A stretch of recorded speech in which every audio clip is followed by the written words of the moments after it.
तैयार हो जाइए बाजार के आखिरी 1.5 घंटे के एक्शन के लिए, जहां पर बाजार ने न सिर्फ 17,000 को पार किया, पार करने के बाद टिका भी और टिकने के बाद क्लोजिंग की भी तैयारी। तो बड़े ऐतिहासिक स्तर और बेहद दमदार महीने की आज होती हुई समाप्ति। तो आइए, स्वागत है आप सबका इस महीने के आखिरी 1.5 घंटे में, जो पूरे महीने की तरह रहेगा पूरा एक्शन पैक। स्वागत है आप सबका फाइनल ट्रेड में। नमस्कार, मैं हूं अनिल सिंघवी। और नमस्कार, मैं हूं दीपांशु भंडारी। और शानदार एक्शन है बाजार में, पहली बार 17,000 के पार गया है, निफ्टी 57,000 को क्रॉस किया है सेंसेक्स ने। तो आइए जानते हैं अनिल जी से कि इतने गर्म बाजार में अब मौके और कहां हैं और कैसे करना है आपको बाजार में अप्रोच। बताएं सर, इस समय की बड़ी बातें क्या हैं? दीप, गर्म नहीं है बाजार, एकदम रेड हॉट जिसे कहना चाहिए। बिल्कुल, मतलब वो कहना चाहिए ना, एग्जैक्टली मतलब आयरन हॉट जिसे कह सकते हैं, वैसा गर्म है। और कहीं कोई रुकने थमने का नाम नहीं है।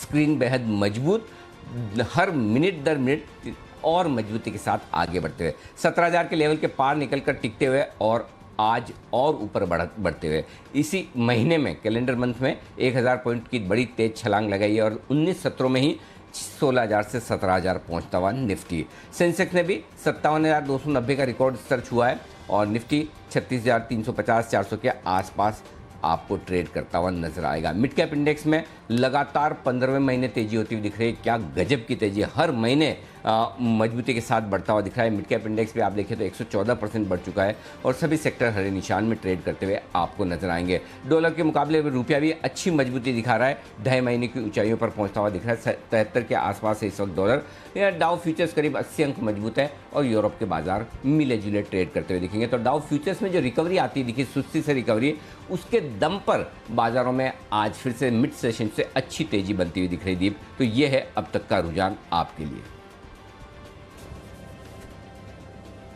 बिल्कुल सर, तो बढ़िया एक्शन है और ग्लोबल मार्केट्स का भी आप देख रहे हैं फिर से सहारा है। और अनिल जी, थोड़ी देर पहले एक शार्प डिप आया था, स्पेशली बैंक निफ्टी में 100-150 अंकों की हमने गिरावट देखी थी। वहां से बैंक निफ्टी फिर रिकवर होने में थोड़ा स्ट्रगल कर रहा है, एकदम सपाट है इस समय। बट निफ्टी में जो आज फ्रेश मूव आ रही है सर, और कल बैंक निफ्टी की लीडरशिप थी, आज क्लियर लीडरशिप जो निफ्टी की है 17,050 के लेवल पर, इसको कैसे देखना चाहिए? दीप, इसमें कोई डाउट नहीं कि निफ्टी बेहद मजबूत है। और इसीलिए कल जब आप पूछ रहे थे, आज सुबह पूछ भी रहे थे, तो मैंने कहा कि नो डाउट बैंक निफ्टी कोशिश कर रहा है, लेकिन बैंक निफ्टी का ट्रैक रिकॉर्ड यही है, एक दिन के बड़े ब्रेकआउट के बाद 2-3-4 दिनों का एकदम वो सुस्ती और आराम करने का मूड माहौल, और उसके बाद बाजार आगे बढ़ते हुए दिखते हैं। तो फिर से लीडरशिप तो निफ्टी की है, इसमें कोई डाउट नहीं। 17,000 के पार निकलकर टिकता हुआ निफ्टी।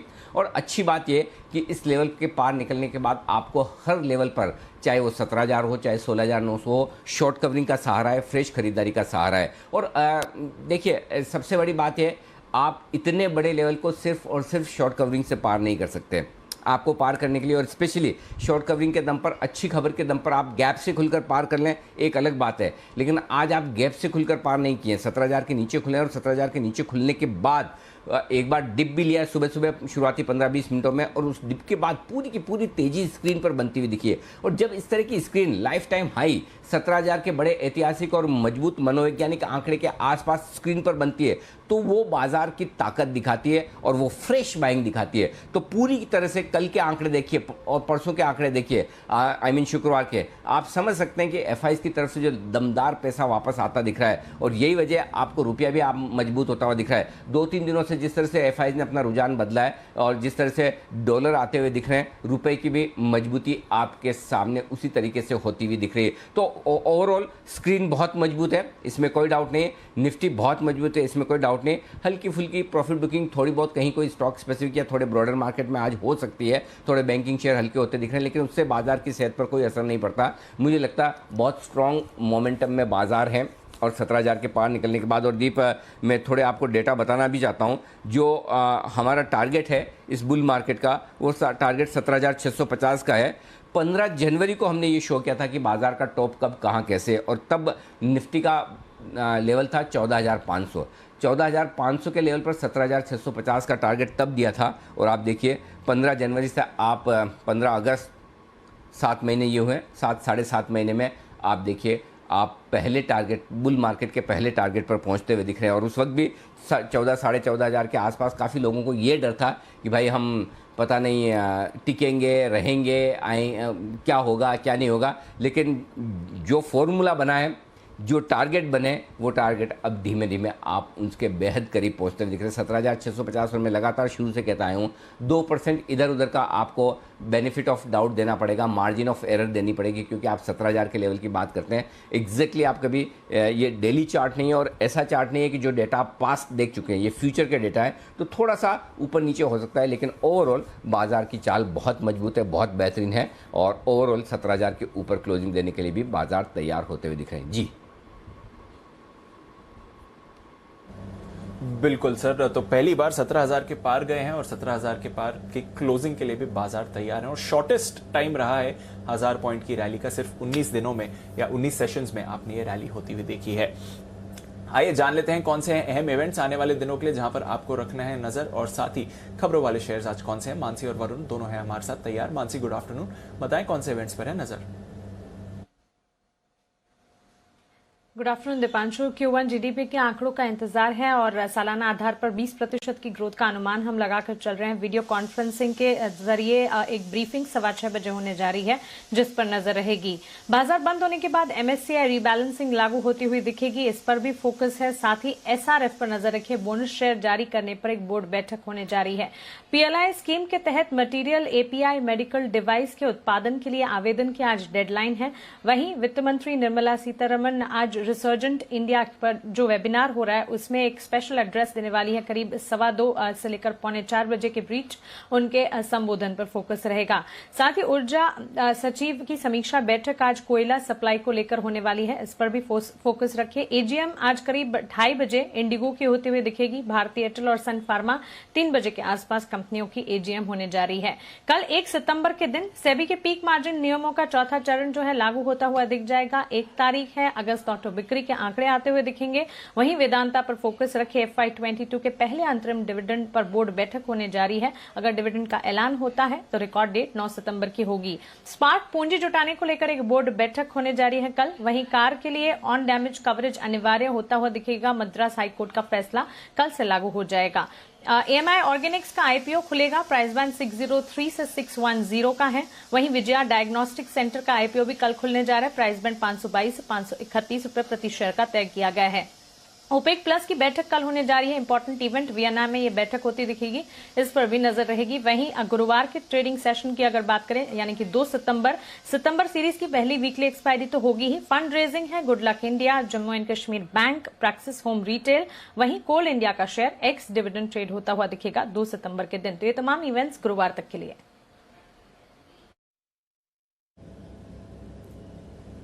ओके, तो ढेरों इवेंट्स हैं आने वाले कुछ दिन, एक्शन पैक्ड रहने वाले हैं। आइए वरुण बताएं आज के खबरों वाले शेयर्स कौन से हैं। Good afternoon. गुड आफ्टरनून दीप। तो खबरों में आज सबसे पहले काफ़ी सारे फार्मा स्टॉक्स है। सन फार्मा यहाँ पे एक स्किन की दवा के लिए US में इसको बेचने के लिए इस कंपनी को जो अप्रूवल है वो मिल चुका है। खासकर ये दवा जो है कैसियोपी नाम की एक कंपनी है वो बनाएगी और ये कंपनी इसकी मार्केटिंग करेगी।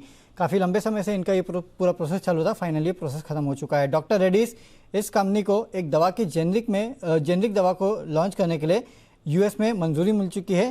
पेट के अल्सर से जुड़ी ये दवा है। शिल्पा मेडिकेयर यहाँ पे इस कंपनी को 2-डिऑक्सी-2 ग्लूकोज पाउडर जो है उसकी दवा के लिए मंजूरी मिली है। DCGI से इस कंपनी को इसकी मंजूरी मिली है। Tata Motors Tigor electric car की शुरुआती कीमत जो है वो इस कंपनी ने बता दी है करीब 12 लाख के आसपास की।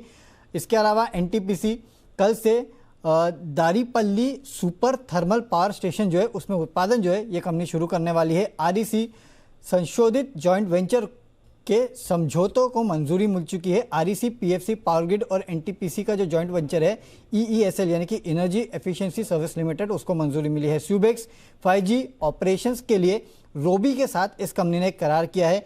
टोरेंट फार्मा इस कंपनी की जो डेट है उसके आउटलुक को इकरा ने स्टेबल से बढ़ा के पॉजिटिव किया है। इन्फोसिस S&P ने रेटिंग जो है A- से बढ़ा के A किया है और आउटलुक जो है स्टेबल दिया है। काफ़ी सारी कंपनी है जिनमें बड़ी डील्स हुई है। Ujjivan finance 13 lakh shares, ITC करीब 30.7 लाख शेयर्स, ICICI प्रू में 34 लाख शेयर और अडानी पावर में करीब 10.4 लाख शेयर्स के बड़े सौदे हुए हैं। तो ये है आपके लिए राय इस वक्त सारे के सारे खबरों पर आपके लिए एक्शन आज का। आइए बढ़ाते हैं एक्शन को आगे, और हमारे सारे एक्सपर्ट्स हमारे साथ तैयार हैं और उनकी तरफ से बैक टू बैक ढेर सारी कॉल्स भी आने की तैयारी में। क्लोजिंग शो में पहला बिगुल चार्ट कॉर्नर का कुणाल जी और राकेश जी के लिए।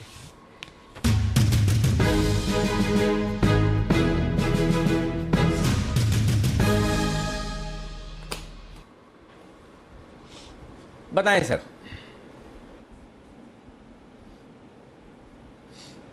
अनिल जी, हमारा चार्ट कॉर्नर पिक है सिप्ला। सिप्ला पर खरीदारी की राय है। यहाँ पर एक नेकलाइन टूट रही है। डेली चार्ट पर देखें तो एक नेकलाइन 940 की एक नेकलाइन टूटी है। एक पॉजिटिव क्रॉसओवर बोथ लीडिंग और लैगिंग इंडिकेटर्स पे देखने को मिल रहा है। तो एक मच अवेटेड बड़ा अपमूव सिप्ला में देखने को मिल सकता है। ओवर टू कुणाल जी।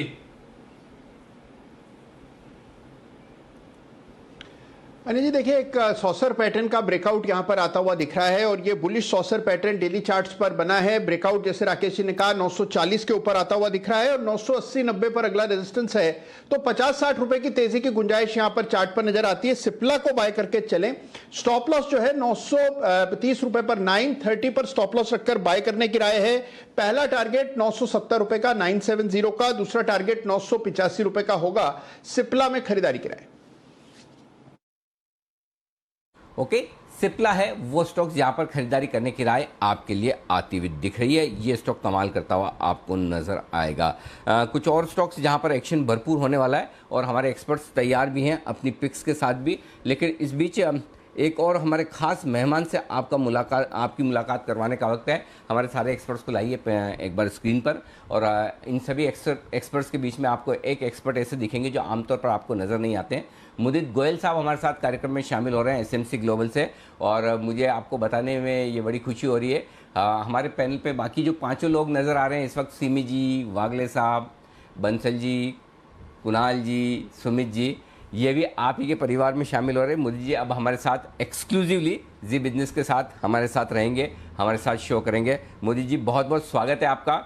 धन्यवाद, आपने जी बिजनेस को चुना एक्सक्लूसिव अपीयरेंसेस के लिए। तो अब मुदित जी से हमारी रेगुलर मुलाकातें होती रहेगी, और मुदित जी की जो एक्सपर्टाइज है, ज़बरदस्त पकड़ है बाजारों पर, स्टॉक्स पर, उसका फ़ायदा आपको हमें सबको मिलेगा। तो मुदित जी आपका बहुत बहुत स्वागत है।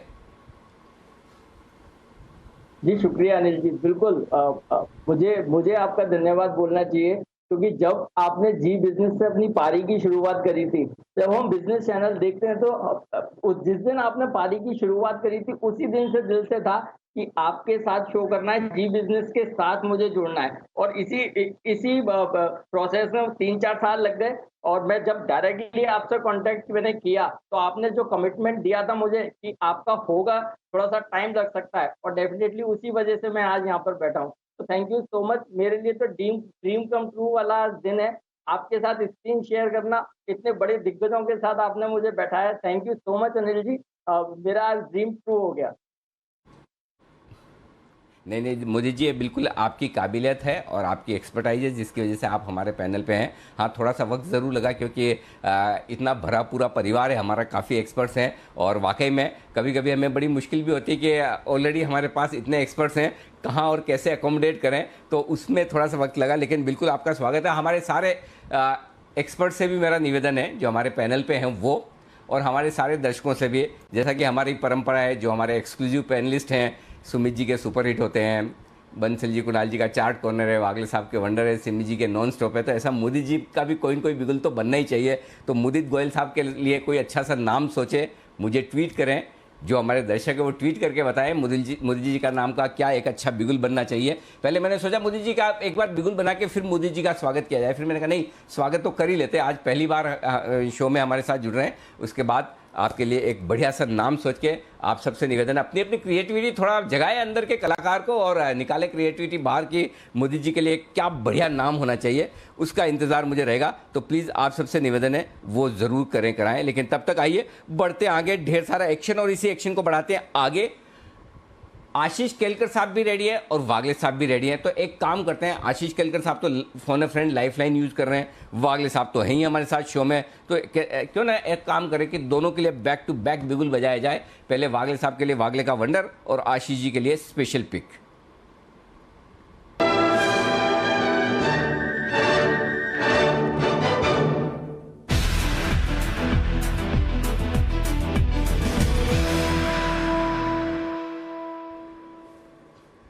बताएं वागले साहब।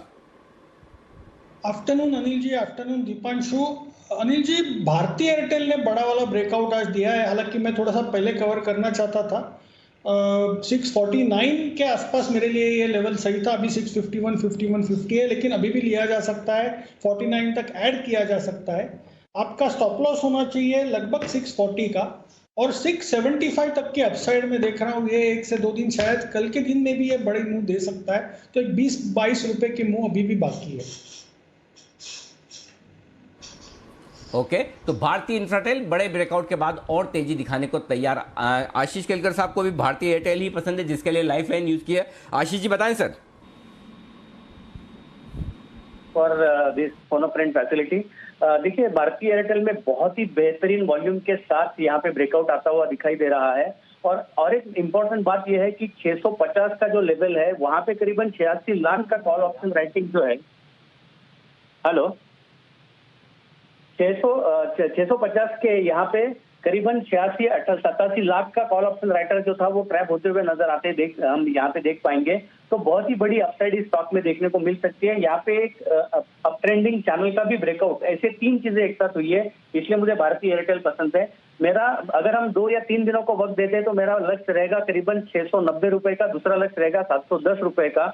इसके लिए जो स्टॉप लॉस मैं रिकमेंड करूंगा बहुत ही नजदीक है। मेरा जो स्टॉप लॉस रहेगा 642 का रहेगा, 690 का पहला लक्ष्य और 710 का दूसरा लक्ष्य। तो भारतीय एयरटेल में खरीदारी करने की सलाह नहीं। ओके, भारतीय एयरटेल पे खरीदारी करने की राय आपके लिए आती दिख रही है। आशीष जी की तरफ से भी, वागले साहब की तरफ से भी है, और आप दोनों को धन्यवाद देना है, केलकर साहब आपको भी और वागले साहब को भी, आज के हमारे नए मेहमान के साथ मुदित गोयल साहब। अभी जब तक मुदित गोयल का बिगुल नहीं बनता तब तक मुदित जी के लिए हम वैसे ही एक बार जल्दी से ले लेते हैं। मुदित जी को भी पसंद है भारतीय एयरटेल। मुदित जी बताएं जरा इसके बारे में। बिल्कुल अनिल जी, टेक्निकल चार्ट पर फ्रेश ब्रेकआउट हुआ है 642 रुपए पर। आज के सेशन में ईयरली हाई बनता हुआ नजर आया, और अच्छी चीज जो देखने को मिली है, डेरिवेटिव डाटा में शॉर्ट कवरिंग यहाँ से देखने को मिली है। जो अभी तक शॉर्ट थे वो यहाँ पर अनवाइल्ड होते हुए नजर आए हैं। चार्ट पर बड़ा पॉजिटिव नजर आ रहा है। जिस तरह के चार्ट स्ट्रक्चर बने हुए हैं, 2 से 3 दिन के नजरिए के हिसाब से 680 रुपए तक के अपसाइड मूव भारतीय एयरटेल दिखाएगा। यहाँ पर भी लॉन्ग करने की सलाह दे रहे हैं। अगर छोटा मोटा भी डिप देखने को मिलता है, एक बाइंग अपॉर्चुनिटी होगा 680 के टारगेट के लिए। स्टॉप लॉस रहेगा 641 का। ओके, तो आपके पास 3 लेवल्स हैं। 675 के लिए वागले साहब को पसंद है, 690 से 710 के टारगेट केलकर साहब दे रहे हैं, और 680 के टारगेट मोदी जी को पसंद है। ट्रेड भारतीय एयरटेल पर है, दमदार एक्शन इस पर आते हुए दिख रहा है। आइए कुछ और काउंटर्स जहां पर आप मूवमेंट आते हुए देख रहे हैं वहां पर रखिए नजर। जबरदस्त मूव आ रही है ढेरों काउंटर्स में, पर एक स्टॉक जहां पर एक बड़ा ब्रेकडाउन आया है उस पर भी आप डाल दीजिए नजर। एयू स्मॉल फाइनेंस बैंक लगातार गिरावट दिखा रहा है। 10% का निचला सर्किट लगा था, उसके बाद 5% और गिर के इस समय 15% के निचले सर्किट पर है। यहां पर हमने देखा था 2 दिन पहले इनके जो चीफ रिस्क ऑफिसर हैं उन्होंने रिजाइन किया था, उसके बाद नए इंडिविजुअल को भी उन्होंने असाइन किया गया था, पर उसके बाद भी आप देखिए तो आज एक बड़ा ब्रेकडाउन आया है एयू स्मॉल फाइनेंस बैंक पर। तो नजर रखिए इस चार्ट पर, काफी कमजोर दिख रहा है। पर सुबह से एक्शन में है अपोलो हॉस्पिटल्स, और 5000 के स्तर के बेहद करीब आपको ये काउंटर आते हुए दिख रहा है। हिमांशु जी भी आज सुबह इसके बारे में बात कर रहे थे। आइए एक राय ली जाए अपोलो हॉस्पिटल्स पर सिमी जी के साथ। सिमी जी, 5000 के करीब अपोलो हॉस्पिटल्स, अब अगली चाल इसकी कैसी रहेगी ये बताएं। अपोलो हॉस्पिटल्स काफी स्ट्रॉन्ग है और कई दिनों से चल रहा है। दीपांशु, मुझे लगता है कि स्टॉक यहाँ से भी मुझे यही कहना पड़ेगा कि 5000 का लेवल क्रॉस करने के बाद इसका नेक्स्ट जो टारगेट होगा 5250 के आसपास होगा। करंट लेवल से भी कोई खरीदना चाहता है तो मुझे लगता है कि खरीदना चाहिए। 4900 का स्टॉप लॉस मेंटेन करना पड़ेगा। बहुत चल चुका है, पर फिर भी मुझे लगता है कि 52 से 50 का टारगेट शॉर्ट टर्म में भी पॉसिबल है। तो अपोलो हॉस्पिटल्स में यहाँ पे भी मैं होल्ड का ही रिकमेंडेशन दूंगी, और लगे हाथ मैं एक बीटीएससी देना चाहूंगी, अगर हो सके तो एक बिगुल में जाइए मेरे लिए। हमेशा ही तैयार रहता है। आइए चलते हैं सिमी जी के पास, सिमी के नॉन स्टॉप शेयर्स।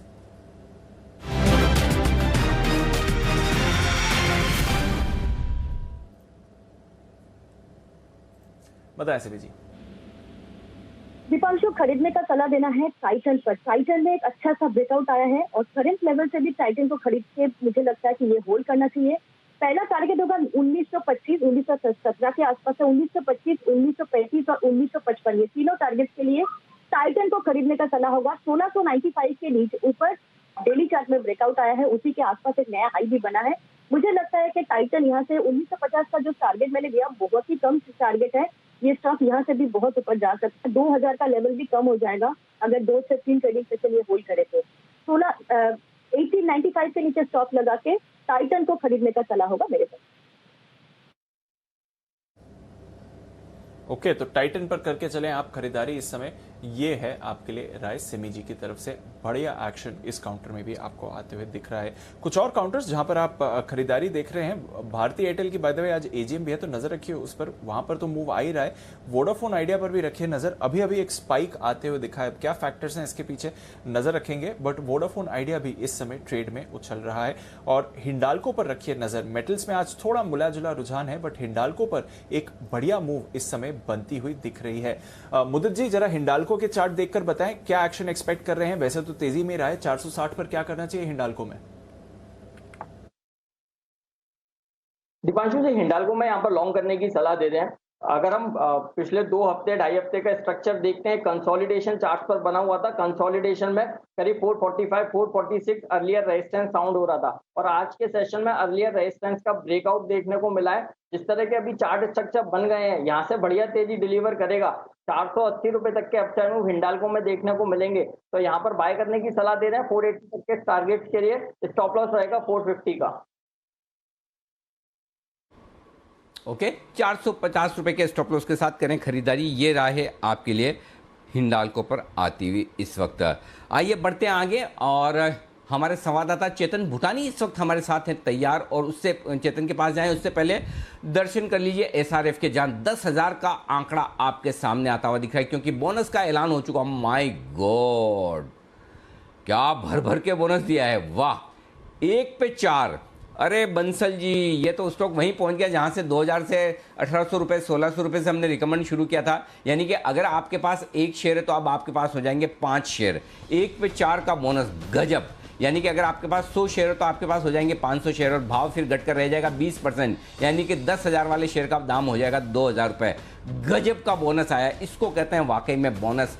अपने भाव के मुताबिक, अपने काम के मुताबिक, अपने नतीजों के मुताबिक और अपने दमदार प्रदर्शन के मुताबिक एसआरएफ, क्या तगड़ा बोनस आया। एसआरएफ को बार बार लगातार रिकमेंड करने वाली और मिडास टच देने वाली सिमी जी हमारे साथ है। सिमी जी, देखिए आपका एसआरएफ कहां पहुंचता हुआ दिख रहा है, जल्दी से ऊपर के लेवल्स बताइए। अब जब मैं शुरू में सुना था तब 9,800 के आसपास था, अभी तो 10,000 का लेवल भी क्रॉस कर चुका है अनिल जी, और मुझे लगता है कि यहाँ पे नया टारगेट देना बहुत मुश्किल हो जाएगा। सिर्फ मैं ट्रेलिंग स्टॉप लॉस दे सकती हूँ, अगर हो सके तो ट्रेलिंग स्टॉप लॉस के साथ स्टॉक का ये जो मजा लेते रहिए।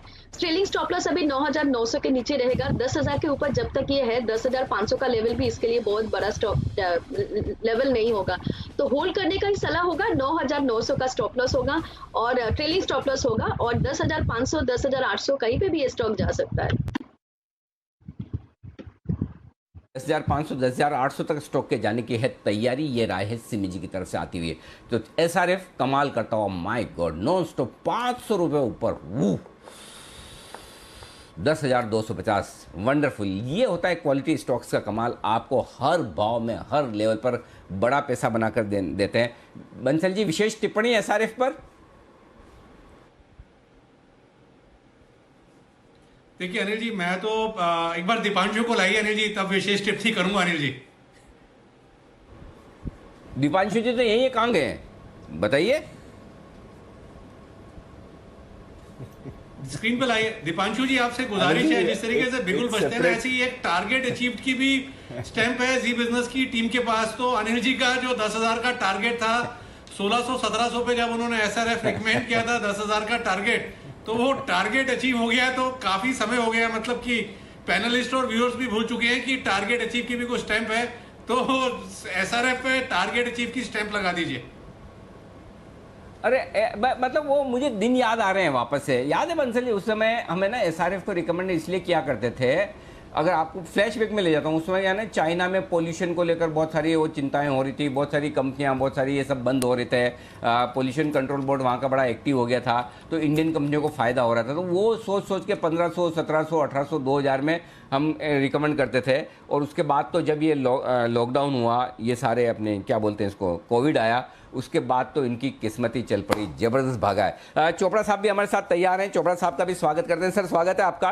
भाई गजब भाई, मतलब दिल्ली का वजन बढ़ते ही जा रहा है पैनल पे। चोपड़ा साहब, मुदित जी, ओहो, कुणाल जी, राकेश जी तो यही हैं। ये तो वागले साहब हैं हमारे हेवीवेट, जो मुंबई को सुमित जी के साथ यंगस्टर्स और एक्सपीरियंस दोनों मिलकर संभाले हुए हैं। बाकी दिल्ली का वजन काफ़ी ज़्यादा है। चोपड़ा साहब बताएं सर, SRF पर आपकी राय।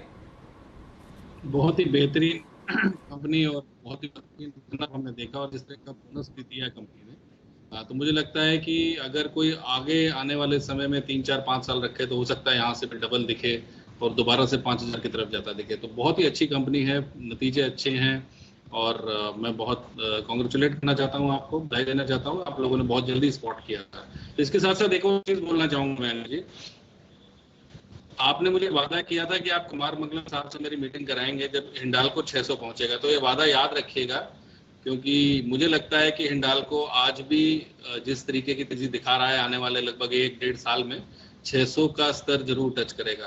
तो उस समय आपसे हम रिक्वेस्ट करेंगे कि स्टैंप लगाएं, और मैं अभी भी रिकमेंड करूंगा कि हिंडाल्को किसी भी गिरावट में खरीदे जा सकते हैं, मगर वादा जरूर याद रखिएगा। बिल्कुल सर, बिल्कुल सर, मुझे अपना वादा याद है, और आपकी वो रिकॉर्डिंग भी संभाल के रखी हुई है, ताकि है ना, ऐसे कुमार मंगलम साहब माने ना माने में रिकॉर्डिंग भेज दो। देखिए आपकी कंपनी में कितना ज़्यादा कॉन्फिडेंस है, आपका तो हो गई, आपके बाद शायद किसी और का है, तो वो हमारे विजय चोपड़ा साहब है। तो इतना कम से कम आपका एक कप कॉफ़ी चाय तो पीना बनता है चोपड़ा साहब के साथ, और इसी बहाने चोपड़ा साहब आपके साथ साथ मेरी भी मुलाकात हो जाएगी। तो बिल्कुल हिंडाल्को 600 रुपये का टारगेट, बड़े टारगेट, लंबे टारगेट, और कई बार ऐसे ही होता है, जब इस तरह के टारगेट आते हैं तो याद रह जाता है। सबसे बड़ी बात यह कि कुछ बड़ा होने जा रहा है, और वही चोपड़ा साहब ने जब बोला तो मैंने याद रखने के लिए कुछ ना कुछ मैं साथ में जोड़ देता हूँ ताकि याद रह जाए। आइए बढ़ते आगे, बड़ी और एक्सक्लूसिव खबर लेकर तैयार हैं चेतन भूटानी। चेतन बताइए, क्या है बड़ी खबर आपके पास? सर ये जो खबर है ये हाईवे सेक्टर के लिए बहुत ही गेम चेंजिंग खबर है। इनफैक्ट अगस्त के महीने में ही दूसरा रिलीफ पैकेज भारत सरकार ने ऑफिशियली अनाउंस कर दिया है। जो इनफैक्ट जो रिलीफ मेजर्स का पैकेज है वो इनफैक्ट डिटेल्स आज हमारे पास हैं। हाईवे डेवलपर्स को performance guarantee pro rata basis पे रिलीज करने का फैसला ले लिया गया है। नए कॉन्ट्रैक्ट्स में बैंक गारंटी या परफॉर्मेंस सिक्योरिटी देर से सबमिट करने पर भी कोई पेनल्टी नहीं लगेगी। मतलब यूजुअली पहले पेनल्टी लगती थी, अब उसको भी वेव ऑफ कर दिया गया, क्योंकि अप्रैल से जून 2021 के प्रोजेक्ट जो हैं उसमें काफी डिलेज हुए थे performance guarantee, bank guarantee submit करने में रोड डेवलपर्स को। तो ये काफी चिंताजनक बात थी कंसेशन इसलिए, तो इसको भी अब वेव ऑफ कर दिया गया। जो तीसरा और बहुत ही बड़ा और महत्वपूर्ण फैसला भारत सरकार ने लिया है कि कंसेशन अग्रीमेंट में जो भी दो पार्टी जैसे NHAI और रोड डेवलपर्स जो साइन करते हैं, उस कंसेशन अग्रीमेंट में फाइनेंशियल क्लोजर के लिए 1 महीने की अवधि और बढ़ा दी है। जिसका मतलब ये कि अगर बैंक्स के साथ, NHAI के साथ और रोड मिनिस्ट्री के साथ कुछ भी कोऑर्डिनेशन का काम करना और फाइनेंशियल क्लोजर के लिए, तो उस पे एक महीना मतलब 30 या 31 दिन की अवधि और बढ़ा दी गई। जिसका मतलब बहुत अच्छी खबर है रोड डेवलपर्स के लिए, और ये ऑफिशियल अनाउंसमेंट हो चुकी है। और अगस्त 3 को पहला रिलीफ पैकेज आया था और 26 से 27 अगस्त को दूसरा रिलीफ पैकेज आ चुका है। तो ये हाईवे डेवलपर्स के लिए बहुत ही महत्वपूर्ण खबर है।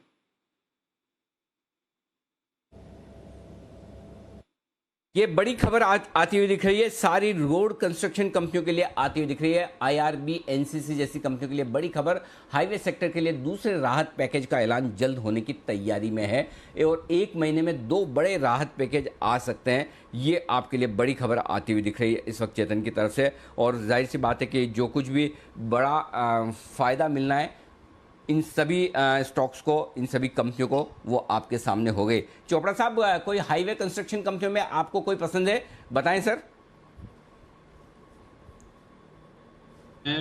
जो कि कंस्ट्रक्शन से रिलेटेड और इंफ्रा से रिलेटेड कंपनीज हैं, मुझे NCC भी बहुत अच्छा लगता है। उसके साथ अशोका बिल्डकॉन है। अशोका बिल्डकॉन का प्राइस टू अर्निंग बहुत इंटरेस्टिंग है जी, ये देखने वाली बात है।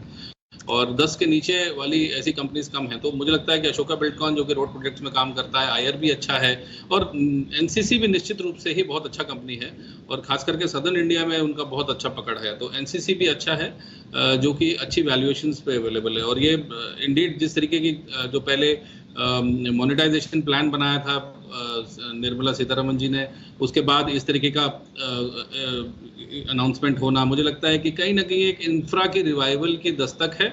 और वैसे तो एलएनटी भी जो दिग्गज है इंफ्रा स्पेस का, कैपिटल गुड स्पेस का, वो भी मुझे बहुत अच्छा लगता है लॉन्ग टर्म व्यू से।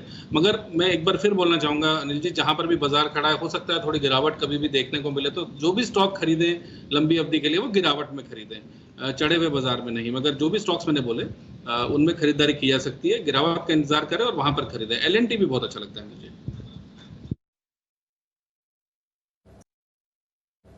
बिल्कुल, तो नजर रखिए एलएनटी तो ऑफ कोर्स सेक्टर का दिग्गज है ही, but IRB infra, NCC, Gayatri projects, PNC infra, Sadbhav engineering, इन सारे काउंटर्स को भी इस खबर का फायदा होते हुए दिखेगा। केएनआर कंस्ट्रक्शंस भी आज खबरों के दम पर एक्शन में, यहां पर भी रखिए नजर।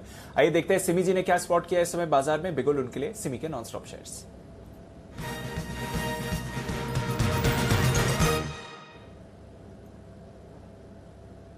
बताएं सिमी जी।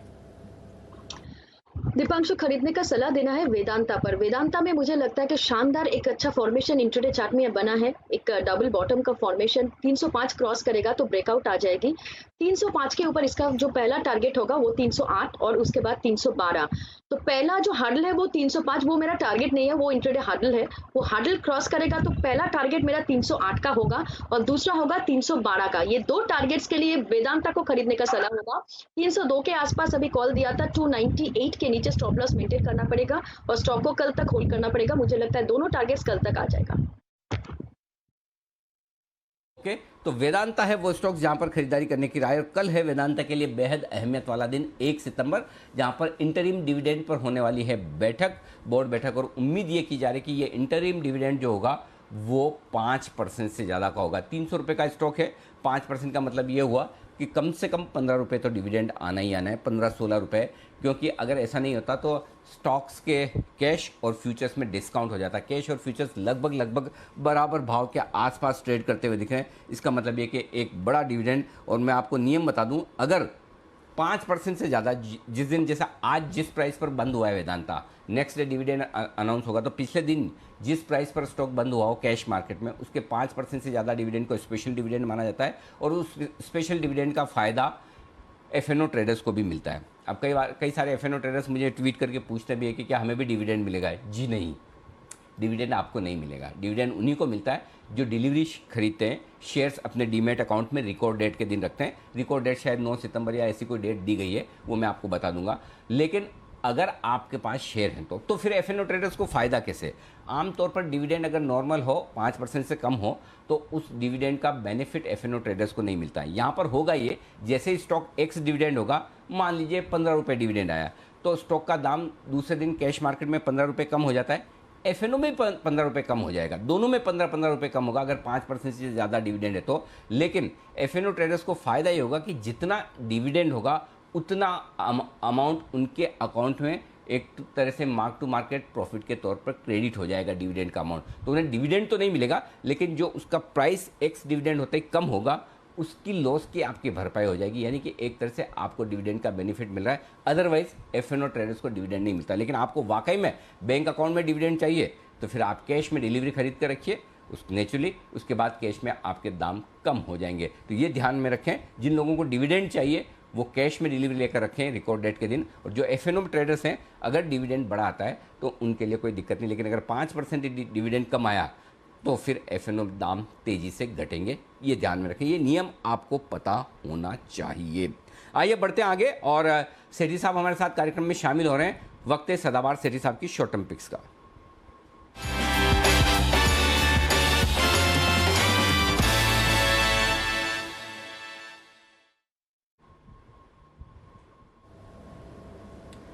सेठी साहब स्वागत है आपका। पहले तो इससे पहले कि मैं आपसे आपकी पिक्स लूं, जरा जो स्पेशल डिविडेंड के तौर पर अभी हम चर्चा कर रहे थे वो विश्लेषण ठीक है ना कि अगर 5% से ज़्यादा डिविडेंड आएगा तो उसे स्पेशल माना जाएगा और एफएनओ ट्रेडर्स को उसका एक्स डिविडेंड होने के बाद उतनी क्रेडिट मिल जाएगी, करेक्ट? हाँ, गुड आफ्टरनून जी। बिल्कुल बिल्कुल आपने बिल्कुल सही समझाया है। आमतौर पर ऐसे ही होता है कि अगर 5% के ऊपर का डिविडेंड होता है और फर्ज करें आपकी फ्यूचर्स में पोजीशन है, तो जिस दिन स्टॉक एक्स डिविडेंड होता है, फर्ज करिए कल स्टॉक एक्स डिविडेंड होने वाला है, तो आज शाम की जो क्लोजिंग प्राइस है उससे टेक्निकल पर्पज से आपको एज ए आपका जो फ्यूचर्स की पोजीशन है उसको सोल्ड दिखा दिया जाता है और आपको क्लोजिंग प्राइस से क्रेडिट मिलता है और नेक्स्ट डे सुबह आपकी वो पोजीशन 15 रुपया का सपोज डिविडेंड आता है तो 15 रुपये नीचे से कैरी फॉरवर्ड होती है, तो इनडायरेक्टली आपको डिविडेंड का बेनिफिट मिलता है। और इसमें तो अनिल जी कैश मार्केट से बेटर है। अगर स्पेशल डिविडेंड आता है तो एफएनओ वालों को तो जिस दिन एक्स डिविडेंड होता है उसी दिन क्रेडिट आ जाता है। कैश मार्केट वालों को तो एक्स डिविडेंड होने के बाद डिविडेंड की डिसबर्समेंट की जो डेट होती है उस दिन डिविडेंड मिलता है। तो ये है आपके लिए बिल्कुल विश्लेषण डिविडेंड का और सेठी साहब ने भी इसी पर मुहर लगाई है। बताएं सेठी साहब, जिस तरह का मूड माहौल है आपके दोनों कैश स्टॉक्स ही होंगे, अब तो मैं भी अंदाजा लगाना शुरू कर चुका हूँ। बताएं सर आज का पहला स्टॉक। बिल्कुल अनिल जी, जो आज का पहला स्टॉक है एक सॉलिड कंपनी है, आमतौर पे हम ज्यादा चर्चा नहीं करते। स्टॉक का नाम है एप्कोटेक्स इंडस्ट्रीज, जो कि अभी 339-340 के लेवल पे स्टॉक ट्रेड कर रहा है। एप्कोटेक्स APCOTEXIND एप्कोटेक्स इंडस्ट्रीज के नाम से ही इसका सिंबल है। ये कंपनी की शुरुआत हुई थी एशियन पेंट्स के एक डिवीजन के रूप में। उसके बाद देखिए कंपनी में शानदार एक कंपनी उभर के आई है। ये कंपनी सिंथेटिक इमल्जन पॉलीमर्स बनाती है जो कि फुटवेयर और ऑटो कंपोनेंट में काम आते हैं। इसके अलावा सिंथेटिक रबर और लेटेक्स बनाती है। लेटेक्स काम आता है ग्लव्स बनाने में। और आज इस कंपनी को भी चूज करने के पीछे, सुबह आपको सुन रहा था, आपने आज कॉफी स्टॉक्स के बारे में चर्चा करी और वहां से सीसीएल प्रोडक्ट्स को रिकमेंड करा, जो कि कॉफी के फ्यूचर्स में एक जबरदस्त तेजी इंटरनेशनल मार्केट्स में देखी जा रही है। और उसका कारण है वियतनाम में जो लॉकडाउन है, जो कि एक बड़ा प्रोड्यूसर है कॉफी का, उसके कारण से सप्लाई कंसर्न है। वैसे ही रबर का भी एक वियतनाम बड़ा प्रोड्यूसर है और वहां पे रबर की सप्लाई में भी डिस्ट्रप्शन के कारण मुझे लगता है एप्कोटेक्स में अच्छा उछाल आना चाहिए। बाकी फंडामेंटली एक सॉलिड कंपनी है, रिटर्न रेशियोज बहुत ही अच्छे हैं, रिटर्न ऑन इक्विटी 15% का, एक जीरो डेट कंपनी है। और इसमें जून क्वार्टर में एफआईआईज ने भी हिस्सेदारी खरीदी है, मतलब एफआईआईज ने भी इंटरेस्ट जताया है जो कि मार्च क्वार्टर में नहीं थे। बाकी जून क्वार्टर का नतीजा भी बहुत अच्छा था, 21 करोड़ का पैटा है जो कि पिछले साल 6 करोड़ का कुछ नुकसान था। तो ऑल इन ऑल एक शानदार कंपनी है और इस स्टॉक में बहुत ही शॉर्ट टर्म में मेरे 365 के टारगेट है, स्टॉप लॉस रखना है 325 रुपए का। नहीं इसके स्टॉप लॉस के साथ करें खरीदारी एप्कोटेक्स में। यह है पेंट बनाने वाली कंपनी। दमदार प्रदर्शन यहाँ पर होता हुआ स्टॉक 7% की शानदार मजबूती के साथ ट्रेड करता हुआ आपके सामने। बताएं सेठी साहब आज का दूसरा स्टॉक। दूसरा स्टॉक अनिल जी, आज मुझे सीमेंट सेक्टर पे फोकस नजर आ रहा है। हम फ्रंटलाइन काउंटर्स जैसे श्री सीमेंट वगैरह में तो अच्छी तेजी देख रहे हैं, मैंने यहाँ से एक मिड कैप सीमेंट स्टॉक को पिक किया है। स्टॉक का नाम है बिरला कॉर्प, जो कि अभी 1340 के लेवल पे ट्रेड करता है। एक बहुत ही अच्छी क्वालिटी की सीमेंट सेक्टर की मिड साइज कंपनी है जो कि वैल्यूएशन के लिहाज से विद इन द सेक्टर बहुत ही सस्ते वैल्यूएशन पे ट्रेड करती है। अगर आप इसका प्राइस अर्निंग्स मल्टीपल देखेंगे तो 14 के मल्टीपल पे ये स्टॉक ट्रेड करता है, जबकि आप पीएर्स को देखेंगे तो कम से कम 30 के मल्टीपल पे पीएर्स ट्रेड करते हैं। बाकी सॉलिड फंडामेंटल्स है। जून क्वार्टर में 142 करोड़ का पैट था जो कि पिछले साल जून क्वार्टर में 66 करोड़ का था। 5 साल का अगर प्रॉफिट का कैगर देंगे तो 34% की दर से ग्रोथ दर्ज करी है और 3 साल का पैट का कैगर आया है 62% का। और इस कंपनी में डीआईआईज ने हाल ही में अपनी हिस्सेदारी बढ़ाई है। पिछले साल जो जून में 4.61% की हिस्सेदारी थी डीआईआईज की, वो अभी मैं देख रहा था जून 21 की जो रिपोर्टिंग हुई है अराउंड 14% की हिस्सेदारी डीआईआईज ने कर ली है, जिसमें नामी गिरामी नाम है जैसे निपॉन है, आईसीआईसीआई, एलएनटी, फिर मोतीलाल ओसवाल, इन सब का नाम आता है। और इसके अलावा एक फ्लिपकार्ट के को फाउंडर सचिन बंसल जी ने भी हाल ही में इसमें 1% से ज्यादा की हिस्सेदारी खरीदी है। तो ऑल इन ऑल स्टॉक अच्छा है और सीमेंट सेक्टर फोकस में है। इस स्टॉक पे खरीदारी करने की सलाह है और मेरा शॉर्ट टर्म में इसमें 1425 का टारगेट है, 1310 का स्टॉप लॉस रखना है। तो ये है आपके लिए बिरला कॉर्प में खरीदारी करने की राय सेठी साहब की तरफ से। सेठी साहब आप रहिएगा लाइन पर, आपसे कुछ और बात भी करनी है। मैं चाहता हूँ आप बने रहें। 1310 के स्टॉप लॉस के साथ 1425 के टारगेट के लिए। लेकिन तब तक एक बार दीप जल्दी से है ना 2:30 बजे की स्ट्रेटेजी पर डिस्कस कर ले, उसके बाद सेठी साहब से कुछ और बात करेंगे। जी बिल्कुल सर, चलते हैं अनिल जी के पास मार्केट स्ट्रैटेजी के लिए।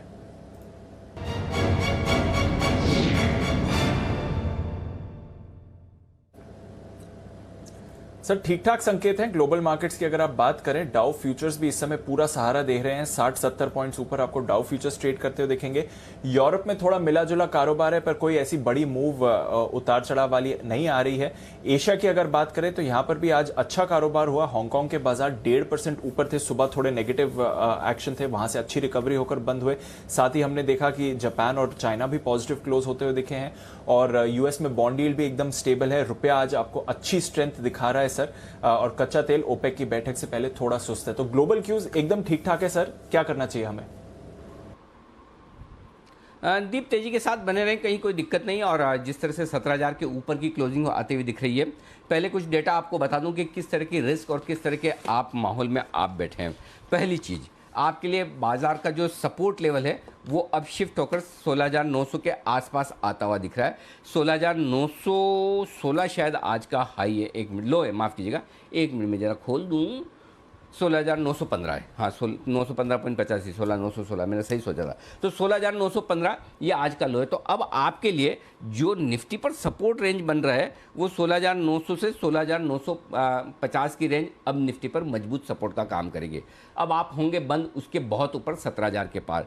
अब 17,000 के पार ऊपर बंद होने के बाद ये 17,200, 17,250 की तरफ निफ्टी बढ़ने की तैयारी करता हुआ दिख रहा है। ऐसे में आप अपनी तेजी की पोजीशन को बरकरार रखें, होल्ड करें 16,900 के स्टॉप लॉस के साथ। अगर आपको रिस्क रखती है तो 16,900 या 16,800 का एक out of the money put option खरीदकर अपने आप को हेज कर ले। फ्रेश खरीदारी करना चाहते हैं कर सकते हैं, 17,050-60 पर भी कर सकते हैं।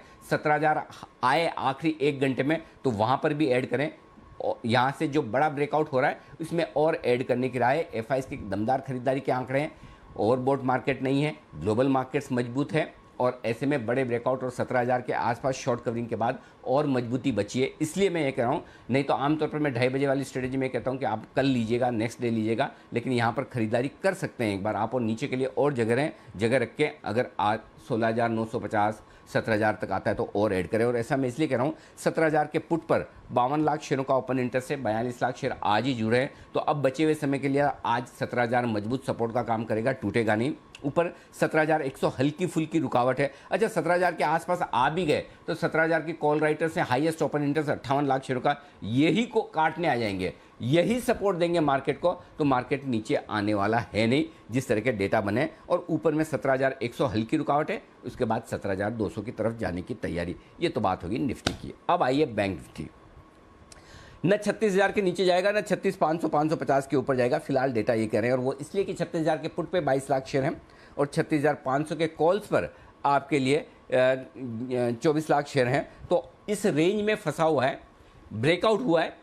आज अगर एक पॉजिटिव क्लोजिंग देता है बहुत बढ़िया, 36,300 के ऊपर क्लोजिंग देता है तब भी बढ़िया है। और अगर 36,500 के ऊपर बैंक निफ्टी बंद हो जाए, अभी भी 1 घंटा पड़ा है, 125 पॉइंट ही दूर है, कोई खास दूर नहीं, तब तो कहने ही क्या। 36,500 के ऊपर बंद हो गया दीप, तब तो ये पक्का 37,300 37,700 के लाइफ हाई की तरफ जा रहा है। 37,300 अब तक क्लोजिंग बेसिस पर लाइफ हाई है बैंक निफ्टी का, 37,700 इंट्राडे लाइफ हाई है, 10-15 पॉइंट और जोड़ लीजिएगा, वहाँ पर लाइफ टाइम हाई है। तो 36,500 के ऊपर की क्लोजिंग शानदार, और 36,300 के ऊपर की क्लोजिंग अच्छी मानी जाएगी। तो मुझे लगता है निफ्टी और बैंक निफ्टी दोनों तेजी के लिए तैयार है। ज़्यादा कंफर्ट, ज़्यादा कॉन्फिडेंस अब भी यहाँ से तेजी करने का निफ्टी पर है। बैंक निफ्टी पर 36,500 के ऊपर, 550 के ऊपर ज़्यादा कॉन्फिडेंस बनेगा। जी दी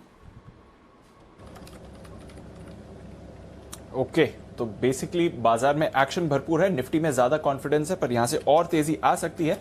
थोड़ा अपनी पोजीशन को हेज कर लें, बट अदरवाइज एक्शन बाजार में भरपूर आपको बनते हुए दिखेगा। और अनिल जी की बात करते करते हम देख रहे हैं बैंक निफ्टी पर भी थोड़ी और रिकवरी के आसार आ रहे हैं। तो सर बैंक निफ्टी भी अब फिर से अपने थोड़े एक्शन में मूव करने की कोशिश करता हुआ।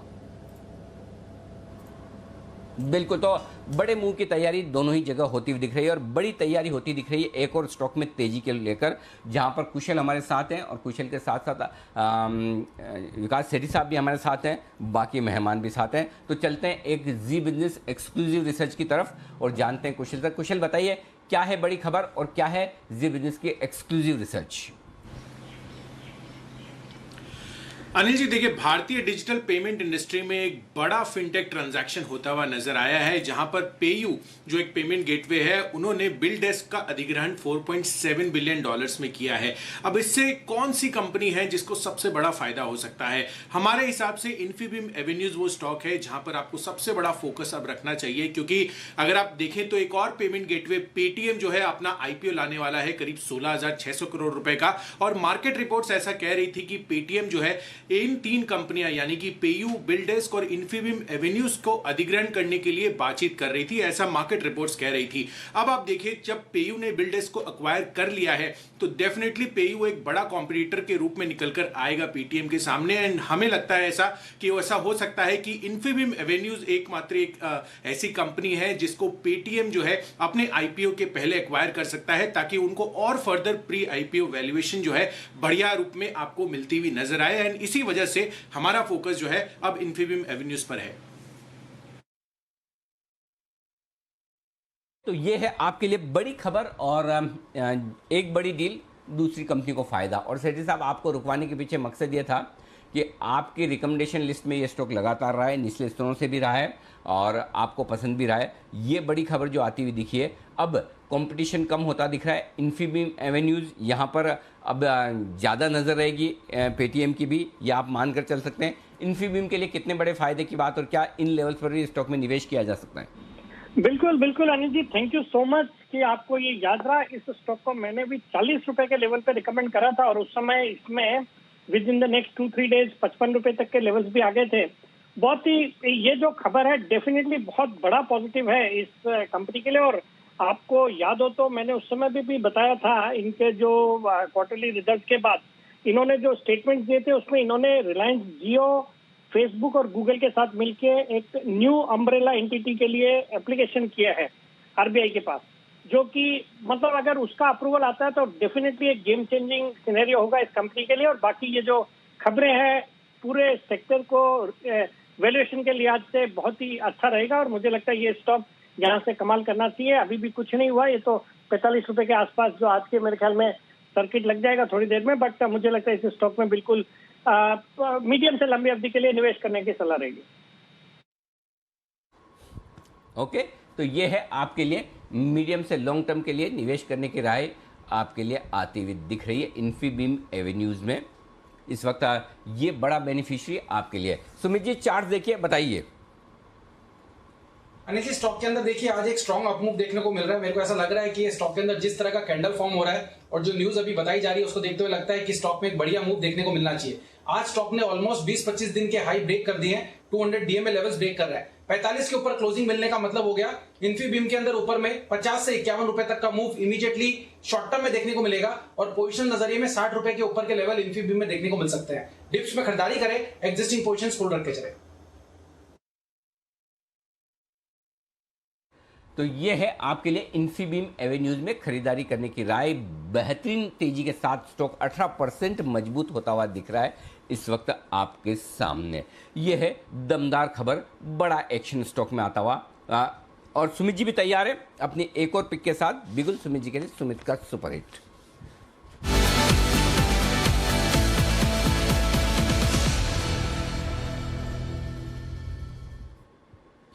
बताएं सुमित जी। अनिल जी, क्लोजिंग शो का पहला बिगुल और दिग्गज बैंकिंग स्टॉक में मूवमेंट देखने को मिल रहा है। मेरे को ऐसा लग रहा है कि जिस तरह से बैंक निफ्टी मजबूती दिखा रहा है, बैंक निफ्टी में तो ऊपर का मूव देखने को मिलेगा ही मिलेगा। और ये जो स्टॉक मैं बता रहा हूं इसके अंदर भी ट्रेडिंग के लिहाज से एक ट्रेड लिया जा सकता है। तो जो पिक है 1580 का अभी भाव चल रहा है। स्टॉक का नाम है एचडीएफसी बैंक। एचडीएफसी बैंक के अंदर कल का परसों का हाई टूट चुका है, इनफैक्ट रिसेंट के हाइस के ऊपर आ चुका है। मेरे को ऐसा लग रहा है कि ट्रेडिंग के लिहाज से एचडीएफसी बैंक के अंदर ऊपर में 1610 का पहला टारगेट बनेगा, 1640 का दूसरा टारगेट बनेगा। 2 से 4 दिन का व्यू ले, एचडीएफसी बैंक में खरीदारी करें, यहां से ऊपर का मूव बनना चाहिए। नीचे में जो स्टॉक का सपोर्ट और स्टॉप लॉस बनेगा 1550 का है। ऑप्शंस के जरिए भी यहां पे ट्रेड लिया जा सकता है। एचडीएफसी बैंक का 1580 का कॉल अभी 32-33 रुपए पे ट्रेड कर रहा है, इसको लेने का सलाह रहेगा। 20 रुपए का नीचे में स्टॉप लॉस लगाना है। ऊपर में 45 रुपए से लेकर 50 रुपए तक के टारगेट एचडीएफसी बैंक के 1580 के कॉल के अंदर देखने को मिल सकते हैं। स्पॉट लेवल के हिसाब से 1610 और 1640 ये लेवल्स देखने को मिलने चाहिए। 1550 के स्टॉप लॉस से खरीदारी करके चलने का सलाह रहेगा एचडीएफसी बैंक के अंदर।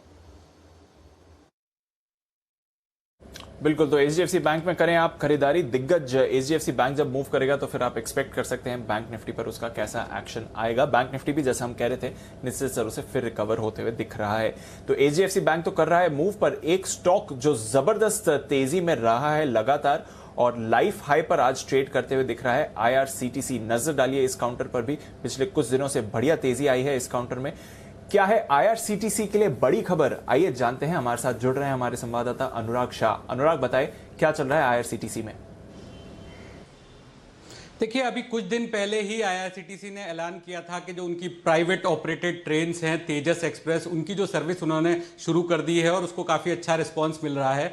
अब 1 सितंबर से कई सारी जो फेस्टिव स्पेशल ट्रेनें हैं उसका ऐलान किया गया है भारतीय रेलवे का, तो उसका जो बुकिंग होगी वो आईआरसीटीसी के जरिए होगी। और इसके अलावा हमारे सोर्सेज से हमें पता चला है कि भारतीय रेलवे जो फेस्टिव सीजन है वहां पर करीब 450 से ज्यादा फेस्टिव स्पेशल ट्रेनें चलाने जा रहा है।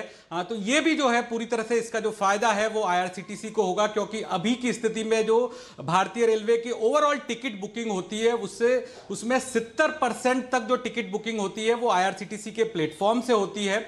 इसके अलावा जो फेस्टिव स्पेशल ट्रेनें हैं हर बार की तरह इस बार कुछ ज़्यादा शुरू होगी, क्योंकि कोविड की रिस्ट्रिक्शंस की वजह से जो वेटिंग टिकट इशू किए जाते थे विंडोज से वो अलाउ नहीं है। तो जो भी कंफर्म टिकट है वही वहां पर ही आप टिकट बुक करके यात्रा कर सकते हैं। तो इस वजह से जो पहले के मुकाबले फेस्टिव स्पेशल ट्रेनें जो है वो काफ़ी ज़्यादा चलाई जाएगी। इसके अलावा एक और जो वजह है कि जिस तरह से हमने देखा है कि प्रीमियम टिकट पे है तो वहां पर भी लोगों का रुझान काफ़ी बड़ा है और ये पूरा जो फायदा है वो आईआरसीटीसी को हो रहा है। तो ये कुछ ट्रिगर्स है आईआरसीटीसी के लिए, जिस तरह से फेस्टिव ट्रेनें हैं और हाल के दिनों में जो स्पेशल ट्रेनें अभी चल रही थी उनको भी और बहाल किया गया है, उनका वैलिडेशन है और वो बढ़ाया गया है। तो ये सारी चीजें भी जो है वो ऑनलाइन टिकटिंग पर जब आती है तो उसका जो पूरा फायदा है कन्वीनियंस फीस के तौर पर जो पूरा आईआरसीटीसी को मिलता है।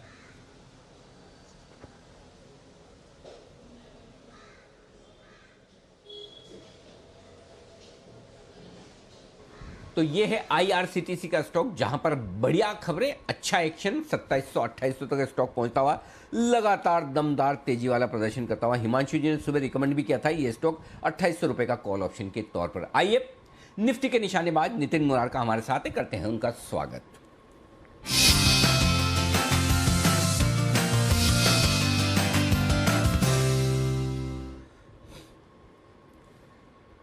स्वागत है नितिन जी आपका। बताएं सर क्या स्ट्रेटेजी है आज? बैंक की कॉल ऑप्शन लेंगे और ये लेंगे 720 स्ट्राइक की एट द मनी की कॉल ऑप्शन जो 17 रुपए में मिल रही है और इसका स्टॉप लॉस होगा 11 रुपए का और टारगेट होगा 35 रुपए का। बैंक निफ्टी में आज मूवमेंट नहीं आई है बट आईसीआईसी बैंक में काफी बाइंग हो रही है और मुझे लग रहा है कि नेक्स्ट ट्रिगर बैंक निफ्टी से मिलना चाहिए और बैंक निफ्टी ऊपर मूव करेगी और उसको लीड आईसीआईसी बैंक कर सकता है। इसलिए हम आईसीआईसी बैंक की एट द मनी की कॉल 720 की कॉल ले रहे हैं 17 रुपए में। 35 रुपए का टारगेट रखा है, 11 रुपए का स्टॉप लॉस है। तो 18 पर आईसीआईसी बैंक का है एक्शन इस वक्त कैश मार्केट में 720 का at the money call option 17 रुपए में मिल रहा है, ले लीजिए। 11 का स्टॉप लॉस 25 और आईसीआईसी बैंक में तेजी की संभावना। इसका मतलब ये है कि बैंक निफ्टी भी 36,500 की तरफ निकलकर पार करके बंद होने की तैयारी करेगा जरूर।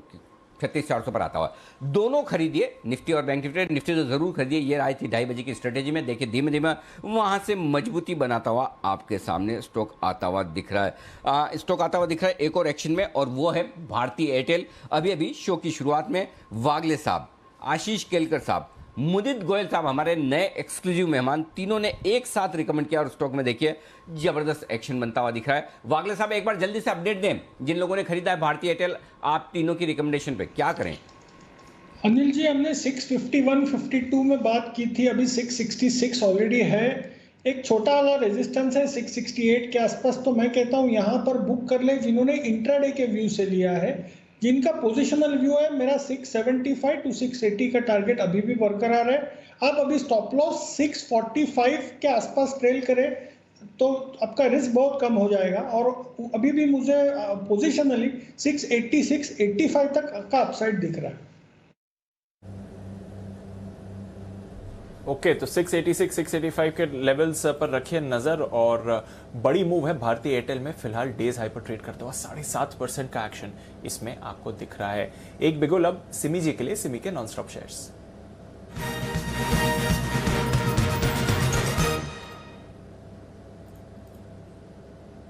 बताएं सिमी जी। दीपांशु, खरीदारी का सलाह देना है और खरीदना है लॉरस लैब्स को। लॉरस लैब अब टेक्निकली देखेंगे तो एक करेक्शन मोड में था और आज बहुत दिनों के बाद एक अच्छा वॉल्यूम के साथ एक ब्रेकआउट देने वाला है। करंट लेवल पर खरीदारी करने का सलाह होगा। 650 के नीचे स्टॉप लॉस लगाना पड़ेगा और पोजिशनली होल्ड करना पड़ेगा। पहला टारगेट होगा 680 और दूसरा होगा 695, तीसरा होगा 710। स्टॉक को होल्ड करना पड़ेगा 7 से 10 ट्रेडिंग सेशन के लिए। 650 का मेरा स्टॉप लॉस मेंटेन करना पड़ेगा। स्टॉक को मतलब होल्ड मिनिमम 6 से 8 ट्रेडिंग सेशन के लिए होल्ड कीजिएगा। 680 का पहला टारगेट हो सकता है आज ही आ जाएगा, दूसरा 695 और तीसरा 710। ये तीनों टारगेट्स के लिए लॉरस लैब्स को खरीदने का सलाह होगा। लॉरस लैब ये है वो स्टॉक जहां पर खरीदारी करने की राय सिमी जी की तरफ से आती हुई दिख रही है। माफ कीजिएगा, 665 के आसपास ट्रेड कर रहा है। 650 का स्टॉप लॉस लगाना है आपको। 680, 695, 710। अच्छा सिमी जी, एक चीज़ बताइए, आप ही हमारी एकमात्र एक्सपर्ट ऐसी हैं, इतने सारे हमारे करीबन 15 ऐसे एक्सक्लूसिव एक्सपर्ट्स हैं, 15 एक्सक्लूसिव जो सिर्फ और सिर्फ हमारे चैनल पे होते हैं। उनमें से आप अकेली ऐसी हैं जो 3 टारगेट देती है, 1 2 3। ऐसा क्यों? ऐसा क्यों, ये इसका आंसर क्या होगा अनिल जी? क्योंकि मैं जब कॉल देने लगती हूँ, हो सकता है कि एक स्टॉक बताने में आ जाता है, एक टारगेट, तो इसलिए मुझे 2 टारगेट्स तो देना पड़ता है। 2 टारगेट्स तो अब सभी ने देता है, अब मुझे तो कुछ स्पेशल करना है, इसलिए मैं कभी कभी 3 टारगेट दे देती हूँ, कभी कभी नहीं, मोस्ट ऑफ द टाइम देती हूँ, ताकि मेरा फाइनल टारगेट भी आ जाए और आप लोग मुझे याद करो। बस इसीलिए मैं 3 टारगेट देती हूँ और कभी कभी 3 टारगेट भी एक ही दिन में आ जाता है, और एक दिन में नहीं आ जाता है तो भी कोई तकलीफ नहीं है, क्योंकि इतना तो गारंटी और इतना चार्ट भी कह देता है कि बहुत ही जल्दी ये तीनों टारगेट्स अचीव हो जाएगा। तो इसका मतलब ये मान के चले आज ये इस राज का खुलासा हो चुका है कि सिमी जी के बात करते करते ही पहला टारगेट तो आ ही जाता है। जब सिमी जी बोलती है तो सिमी जी की इतनी फैन फॉलोइंग आप समझ ही सकते हैं, लोग भरोसा करते हैं, इतने बढ़िया कॉल सिमी जी देती हैं, टारगेट्स हासिल होते हैं। तो पहला टारगेट बात करते करते फिर दूसरा और तीसरा टारगेट उससे पहले और दूसरे टारगेट की तरह ही समझें, लेकिन 3 टारगेट देने के पीछे का राज आपके सामने आज सिमी जी ने रख दिया। आइए, जब तक मोदी जी, अच्छा Modi ji by the way पूरे ट्विटर पे आप छाए हुए हैं आज एकदम, ढेर सारे, मतलब इतने मुझे सजेशंस आ रहे हैं मैं आपको बता नहीं सकता। आप खुद मेरी इस पे टाइमलाइन पे जाके देखेंगे तो मोदी जी के मोदक शेयर, मोदी जी के मनमोहक शेयर और मोदी जी के क्या क्या मतलब गजब के शेयर आपके नाम आ रहे हैं। तो आज शाम को आप आराम से फुर्सत में पड़ेगा। अच्छा हाँ, एक और चीज़, हम नाम रखेंगे, जो भी नाम रखेंगे और इनमें से जिसका नाम पसंद आया उसका मैं नाम भी लूँगा कि ये अच्छा नाम किसने सजेस्ट किया है मोदी जी का। लेकिन तब तक, जब तक ये मोदी जी का नामकरण संस्कार हो, जब तक उनके लिए बिगुल बने, तब तक हमारे पास जो बिगुल है BTS का, उसी से काम चलाएंगे। तो मोदी जी के लिए एक बिगुल BTS का।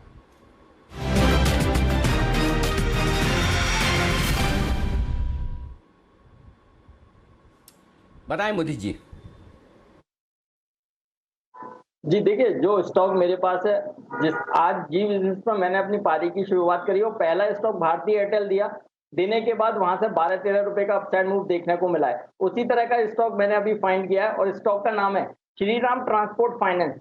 बिल्कुल यहीं पर हम लॉन्ग करने की सलाह दे रहे हैं। एक बड़ा ब्रेकआउट चार्ट पर हुआ है। सबसे इंपॉर्टेंट 100 डेमा 100 दिन के एक्सपोनेंशियल मूविंग एवरेज का ब्रेकआउट देखने को मिला है। जो करेक्शन हमने बीते करीब 1.5-2 महीने से देखने को मिली थी, डाउनवर्ड स्लोपिंग रेजिस्टेंस लाइन का ब्रेकआउट भी आज श्रीराम ट्रांसपोर्ट में देखने को मिला है। लास्ट 4-5 सेशन से बॉटम फिशिंग लोअर लेवल से बढ़िया बाइंग नजर आ रही थी, बढ़िया वॉल्यूम के साथ बाइंग देखने को मिल रही है। जिस तरह के चार्ट स्ट्रक्चर बने हुए हैं, 1365 पहला टारगेट होगा, 1365 को भी होल्ड किया तो 1375 तक के अपसाइड मूव श्रीराम ट्रांसपोर्ट में देखने को मिलेंगे। बाय करने की सलाह है। स्टॉप लॉस रहेगा 1329 का।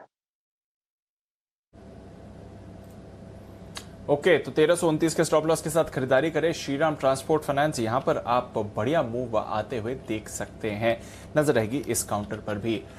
आइए, कुशल है हमारे साथ बताने के लिए कि आईपीओ बाजार में क्या चल रहा है। कल आप जानते हैं कि 2 आईपीओ खुल रहे हैं, आज दोनों के मैनेजमेंट से भी हमने बात करी थी, पर इसके अलावा आने वाले महीने में और बढ़िया एक्टिविटी आईपीओ मार्केट्स में होती हुई दिख सकती है। कुशल बताइए, किस तरह का एक्शन एक्सपेक्ट करें आईपीओ मार्केट्स में?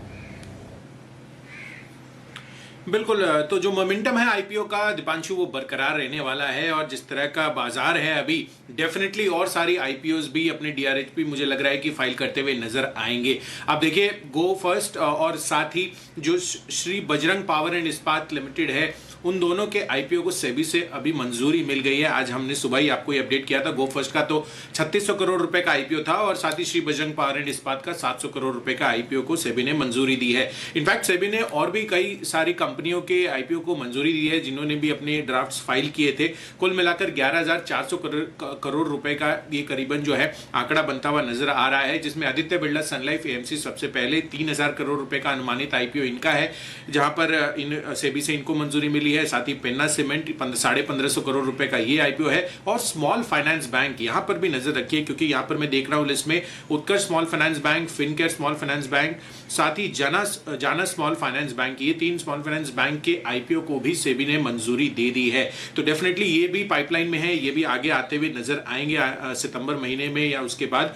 और अगर आप देखें तो काफी सारे जो डीआरएचपी फाइल किए हुए हैं उसका भी आंकड़ा हमारे सामने है, जहां पर सेबी से अभी भी मंजूरी मिलनी बाकी है, पर डेफिनेटली ये भी काफी ज्यादा जो है काफी सारी कंपनियां पाइपलाइन में है। कुल मिलाकर जो है 6 कंपनियां हैं, जिसमें करीब 34,000 करोड़ रुपए का ये पूरा का पूरा आईपीओ ये मनी जो है रेस करने वाले हैं, जिसमें पेटीएम सबसे आगे है, करीब 16,600 करोड़ रुपए का आईपीओ ये लेकर आने वाले हैं। पॉलिसी बाजार सेकेंडली करीब 6,000 करोड़ रुपए का। तो ओवरऑल आईपीओ मार्केट बजिंग है और आगे भी जिस तरह का मार्केट सिनेरियो अगर ऐसा ही रहता है तो डेफिनेटली फर्दर आईपीओ आपको और आते हुए नजर आएंगे।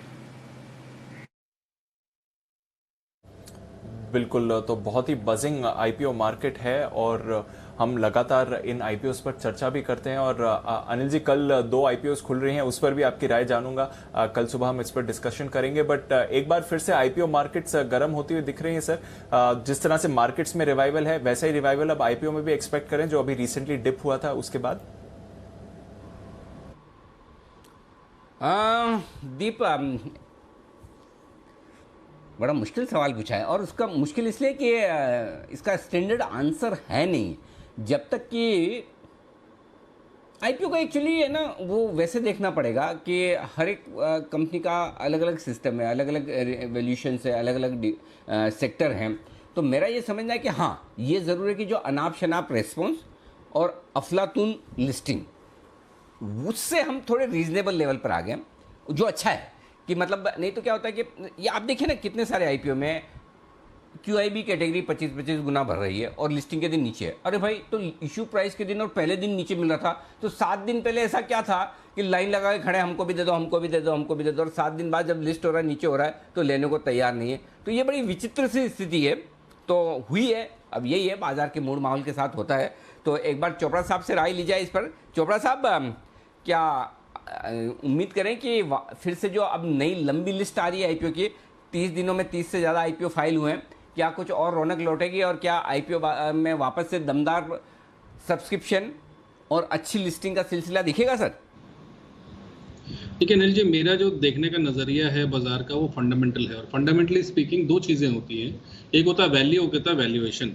तो बहुत सारी कंपनीज आजकल वैल्यूएशन के पीछे चल रही हैं और वैल्यू के पीछे नहीं है। अगर आपके बिजनेस में वैल्यू है, अर्निंग्स हैं, आपके पास अच्छे एसेट्स हैं और फ्यूचरिस्टिक बिजनेस है, मुझे लगता है कि वो बिजनेस खरीदना चाहिए।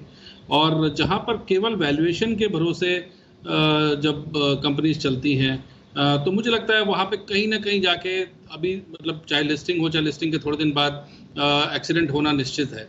तो ऐसी कंपनियां ढूंढें जिनमें अर्निंग्स हों, जिनका प्राइस टू अर्निंग रीजनेबल हो और कहीं ना कहीं एक फ्यूचरिस्टिक बिजनेस हो, जहां पर आप फ्यूचर में उसका एक ग्रोथ पाथ देखते हैं और उसके पास ऐसा प्रोडक्ट पाइपलाइन हो या सर्विसेज पाइपलाइन हो जो कि फ्यूचरिस्टिक बिजनेस हो। तो मुझे लगता है कि ऐसी कंपनीज ढूंढी जाएं जहां पर एक्चुअल वैल्यू हो। और अभी जितना हमने पिछले 6-8 महीनों में आईपीओज की लाइन देखी है लग के, बहुत सारे आईपीओस को बहुत अच्छा रिस्पांस मिला, मगर उसके बाद वो ज़्यादा टिक नहीं पाए। और काफ़ी सारे आईपीओस हैं जो अभी भी अच्छा ट्रेड कर रहे हैं और अभी भी अच्छा भाव कमांड कर रहे हैं मार्केट में। तो बिल्कुल ठीक बोला आपने कि थोड़ा मुश्किल है इस बात को असर्टेन करना, मगर वैसे भी सेकेंडरी मार्केट में भी बहुत अपॉर्चुनिटीज है निवेशकों के लिए। अनिल जी, अगर आप इजाजत दें तो एक दो स्टॉक्स में अभी भी बोलना चाहूंगा। जी जी जी जी जी जी चोपड़ा साहब बताएं सर।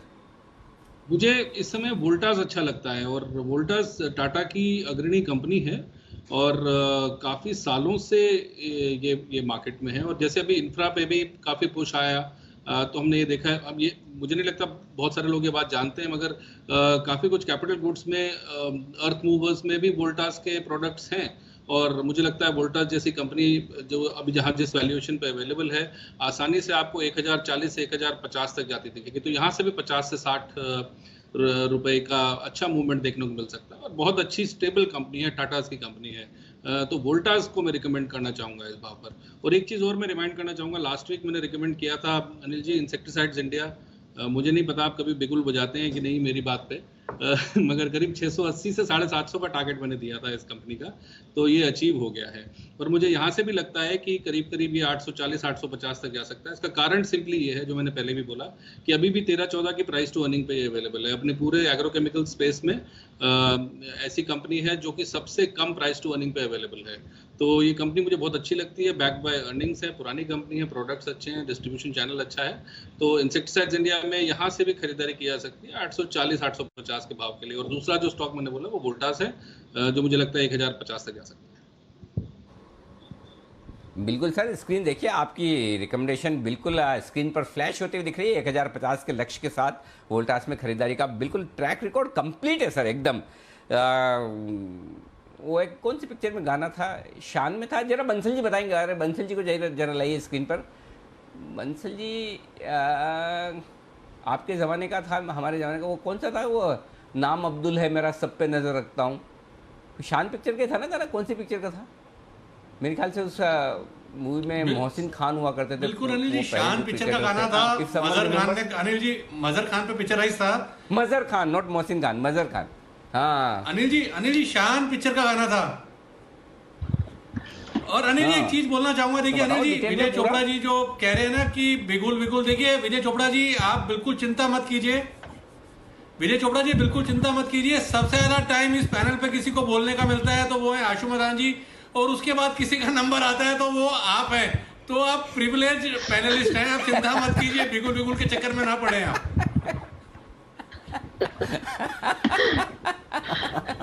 देखिए ऐसा है, चोपड़ा जी के साथ में सबसे बड़ा प्लस पॉइंट क्या है मैं बता देता हूँ। चोपड़ा जी के पास में सबसे बड़ा प्लस पॉइंट है उनका सरनेम।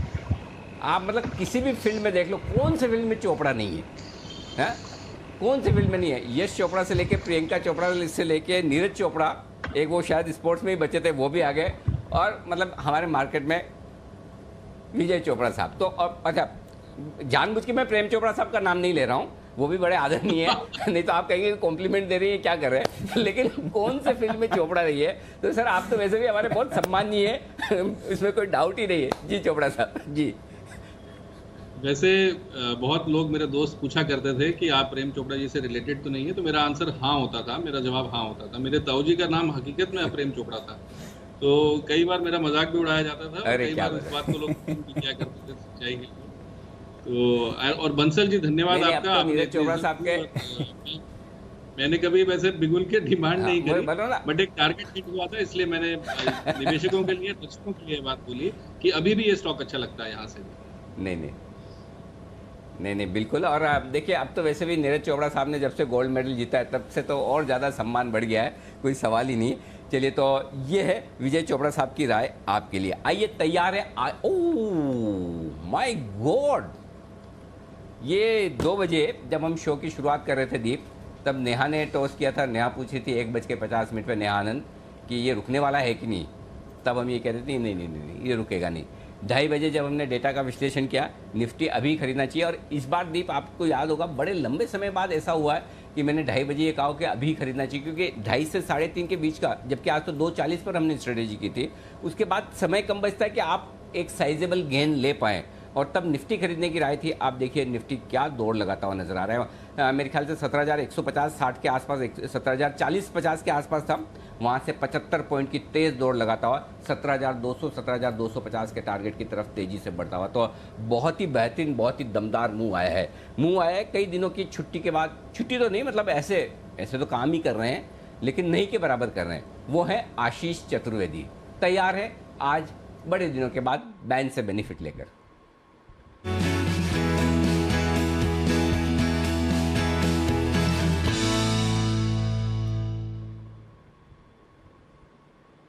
पूरे 6 दिन बाद आशीष आप आए हैं ये लिंक लेकर बैन से बेनिफिट, करेक्ट? बिल्कुल अनिल जी। 6 दिन कैसे? अरे सीरीज का तो तीसरा ही दिन है अनिल जी। सैटरडे संडे भी लगता है आपने काउंट कर लिया अनिल जी। मैंने थर्सडे भी कर लिया और आज का भी कर लिया। तो देखो अच्छे बोझ की तरह हमेशा आज अनिल जी काम कितना कम हुआ वो कैसे बताने का। जी अनिल जी, सीरीज का जो पहला स्टॉक है जो एंट्री करने जा रहा है, फिलहाल बैन में तो कोई भी नहीं है, तो बाहर तो कोई निकलेगा नहीं, लेकिन कैनरा बैंक ये स्टॉक ऐसा है जो सीरीज में सबसे पहला स्टॉक होगा एंटर करने के लिए, क्योंकि मार्केट वाइड पोजीशन में अगर आप देखें तो तेज उछाल है। 116% हो गई है, 114% से मैं कंटिन्यूस ट्रैक कर रहा हूं, तो कंटिन्यूसली जो पोजीशंस है वो बढ़ती जा रही है। तो कैनरा बैंक ये स्टॉक ऐसा है जो सीरीज की शुरुआत कर रहा है बैंक के साथ, ये स्टॉक बैन में आएगा। ओके, तो ये है आपके लिए स्टॉक कैनरा बैंक सीरीज का पहला स्टॉक जो बैन में जाने की तैयारी में। आज मुझे ऐसा क्यों फील हो रहा है कि ये तो कुछ बड़े ब्रेकआउट के लिए तैयार होता दिख रहा है। 155 158 पर आकर बार बार अटक रहा था। कैनरा बैंक जरा दिखाइए भाव क्या है। 160 के आसपास मैंने थोड़ी देर पहले देखा था, 162-63 भी गया था मेरे ख्याल से, 158-59 मेरे ख्याल से इसीलिए नीचे आया, बैन में जाने की तैयारी होती हुई दिख रही। तो सिमी जी जरा चेक कीजिए चार्ट्स, दीजिए राय। कैनरा बैंक बैन में जाने को तैयार है, प्रॉफिट बुक करें या रहने दे बैन में भी? अनिल, स्टॉक अभी भी स्ट्रॉन्ग ही लग रहा है टेक्निकली, और मुझे लगता है कि अगर किसी ने लिया है और एटलीस्ट मतलब 15 से 20 दिनों का भी अगर उनका टाइम फ्रेम है, तो मुझे लगता है कि होल्ड तो करना ही चाहिए। और ओवरऑल मुझे लगता है कि ये कंसोलिडेशन जोन में है। 160 के ऊपर जब क्लोजिंग देगा तब कंसोलिडेशन फेज का ब्रेकआउट आएगी, और फ्रेश मेजर जो रेजिस्टेंस है वो 165-66 के आसपास है, वो रेंज क्रॉस हो जाएगा तो कैनरा बैंक का चार्ट में भी बहुत ही सुधर आ जाएगा। तो मेरे ख्याल से मैं यहाँ पे होल्ड करने का ही सलाह दे रही हूँ कल के लिए, और एक टारगेट छोटा सा 160 के आसपास बैठा के रखिए। 160 क्रॉस हो जाएगा तो 165-60 का रेजिस्टेंस ये पार करना बहुत मुश्किल हो सकता है स्टॉक के लिए। तो 60 के पार निकला तो फिर तेज दौड़ लगाता हुआ नजर आएगा कैनरा बैंक, और वैसे भी बड़े अच्छे लेवल पर क्लोज देने को है तैयार। आइए, बड़े ब्रेकआउट की तैयारी होती हुई दिख रही है एक और स्टॉक की, और वो है कुणाल जी और राकेश जी की पसंद का stock of the pick of the day. कल का काम आज ही, और उसके बाद जय ठक्कर तैयार है कैश के ऑप्शन के साथ। तो पहले बिगुल पिक ऑफ द डे का।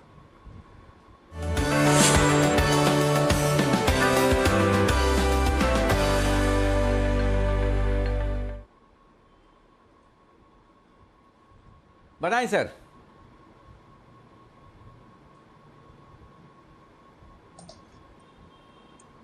उनकी बड़े ब्रेकआउट की तैयारी हो रही है, बिल्कुल बड़े ब्रेकआउट की तैयारी हो रही है। स्टॉक अनचार्टेड टेरिटरी, खुले नीले आकाश में जाने के लिए तैयार है।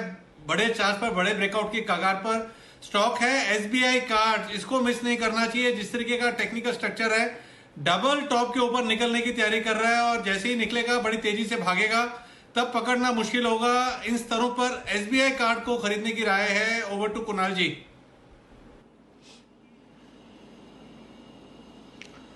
अनिल जी देखिए, बहुत जबरदस्त ब्रेकआउट आता हुआ दिख रहा है, not to be missed breakout है ये एसबीआई कार्ड में, और यहां पर एक पैटर्न बन रहा है अनिल जी जिसको असेंडिंग ट्रायंगल पैटर्न कहते हैं। इसका लक्ष्य निकालें तो यहां से 150 रुपए ऊपर के टारगेट्स निकलते हैं एसबीआई कार्ड के लिए, तो बड़ा ब्रेकआउट है। इसीलिए मैं और राकेश जी जल्दी में थे कि इसको जल्द से जल्द दिया जाए। मौजूदा स्तरों पर बाय करके चलें। स्टॉप लॉस रखना है 1110 रुपए पर, 1110 के स्टॉप लॉस से बाय करें।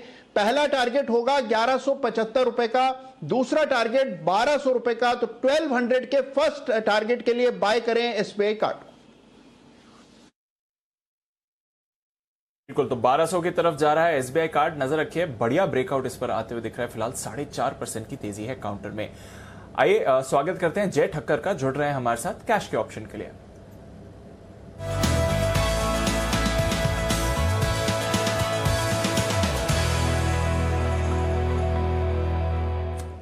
स्वागत है जय, गुड आफ्टरनून, बताइए। Very good afternoon to you Deep, very good afternoon to Anil जी।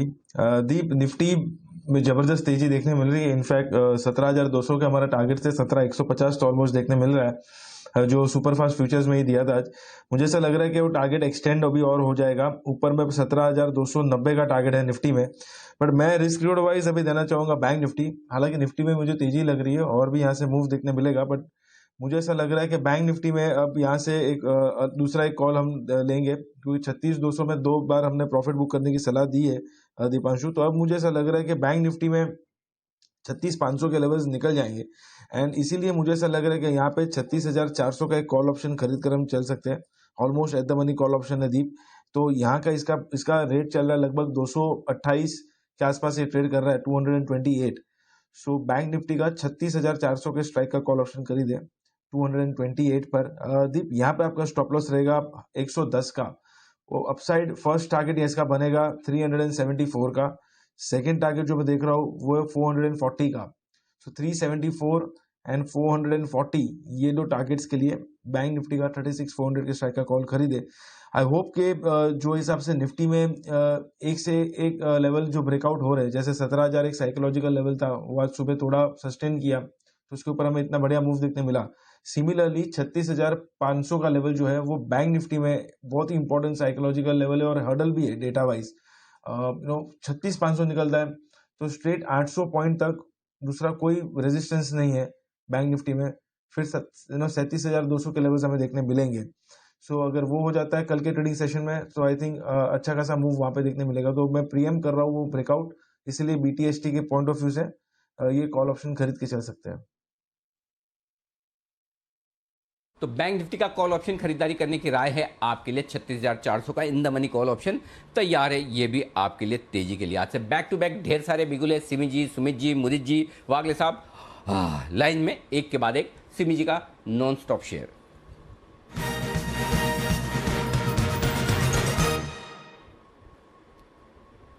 बताएं सिमी जी। अनिल जी, खरीदने का सलाह देना है PI इंडस्ट्रीज पर। एक जबरदस्त ब्रेकआउट देखने को मिल रहा है और जबरदस्त ब्रेकआउट का लेवल होगा 3396। इसके ऊपर जाएगा, सस्टेन करेगा तो स्टॉक में नेक्स्ट जो टारगेट होगा, टेक्निकली मेरे पास ये टारगेट इसका 3600 का आ रहा है। तो करंट लेवल पर खरीदने का सलाह होगा। 3340 के नीचे स्टॉप लॉस लगाना पड़ेगा। मिनिमम टारगेट 3600 के लिए PI इंडस्ट्रीज को खरीद कर चलने का सलाह होगा। 7 से 10 ट्रेडिंग सेशन होल्ड कीजिए, 3600 का टारगेट आने वाला है इसमें। ओके, तो PI इंडस्ट्रीज ये है वायदा कारोबार का नया खिलाड़ी, खरीदारी करने की राय यहाँ पर सुमित जी की तरफ से। आइए सुमित जी के लिए भी बिल्कुल जल्दी से सुमित जी का भी कॉल ले लें। सुमित के सुपर हिट।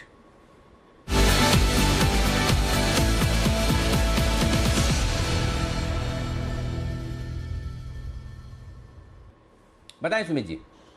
अनिल जी, बहुत बढ़िया स्टॉक है और बहुत दिनों के बाद ये बाय के रडार पे आया है और जैसे मैं नाम लूंगा तो आपको बहुत खुशी होने वाली है क्योंकि आपको बहुत अच्छा लगता है ये स्टॉक। 133 रुपए का अभी भाव है अनिल जी। स्टॉक का नाम है हेमिस्फीयर प्रॉपर्टीज, जिसका सिंबल है हेमी प्रॉप, HEMIPROP। एक महीने की करीबन गिरावट के बाद, 6 दिन के कंसोलिडेशन के बाद स्टॉक आज लोअर लेवल से एक बाउंस दिखा रहा है और मेरे को ऐसा लग रहा है कि डेली चार्ट में ये डबल बॉटम बनेगा और डबल बॉटम का इसका ब्रेकआउट आज देखने को मिल रहा है। हेमिस्फीयर प्रॉपर्टीज के अंदर अब यहां से एक बढ़िया और एक अच्छा अपसाइड मूव देखने को मिलना चाहिए। 145 रुपए का पहला टारगेट होगा, 150 रुपए का दूसरा टारगेट होगा। एक हफ्ते का व्यू ले, जिस तरह की कैंडल फॉर्म हो रही है, 4 से 5 दिनों के अंदर स्टॉक में बहुत बढ़िया और बड़ा अपमूव देखने को मिलना चाहिए। नीचे में ट्रेडिंग के लिहाज से 128 का सपोर्ट है, पोजिशनल ट्रेड के लिहाज से 125 का सपोर्ट है। तो 125 का स्टॉप लॉस से खरीदारी करें, 145 से 150 के टारगेट्स के लिए 4-5 दिन का व्यू लेके काम करें। बड़ी मूव के लिए तैयार हो रहा है हेमिस्फीयर प्रॉपर्टीज। अनिल जी ने भी कई बार स्टॉक के बारे में बात करी है और as a long term investment pick के बारे में भी आपको सलाह दी है। 145 150 के टारगेट्स सुमित जी आपको इस पर दे रहे हैं। आइए देखते हैं मुदित जी को कौन सा स्टॉक आ रहा है पसंद। बिगुल उनके लिए BTST।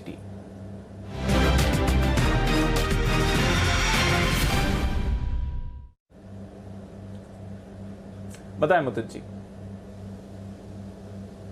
देखिए, बढ़िया ब्रेकआउट चार्ट पर हुआ है। सिमी जी उस पर बात कर चुकी हैं। PI इंडस्ट्रीज काफी अच्छे चार्ट स्ट्रक्चर बने हुए हैं। फ्रेश ब्रेकआउट ईयरली हाई आज के सेशन में बनते हुए नजर आए हैं। जिस तरह के चार्ट स्ट्रक्चर है, बढ़िया तेजी यहां से दिखाएगा। हो सकता है कल के सेशन में, मैं यहाँ पर BTST रिकमेंड करूंगा, कल के सेशन में 3500 तक के टारगेट्स देखने को मिले। अगर कल के सेशन में नहीं नजर आते तो डेफिनेटली परसों तक के अपसाइड मूव तो डेफिनेटली नजर आएंगे। तो यहाँ पे 3500 रुपए के टारगेट्स के लिए PI इंडस्ट्रीज को लॉन्ग करने की सलाह दे रहे हैं। स्टॉप लॉस रहेगा 3333। ओके, 3333 के स्टॉप लॉस के साथ खरीदारी करें। 3500 के टारगेट्स के लिए मुदित जी को पसंद है, पोजिशनल बेसिस पर आ सकता है। और सिमी जी ने भी 3600 के टारगेट्स इस पर दिए हैं। फिलहाल 3400 पर काउंटर दिख रहा है। अब एक बिगुल वागले साहब के लिए, वागले का वंडर।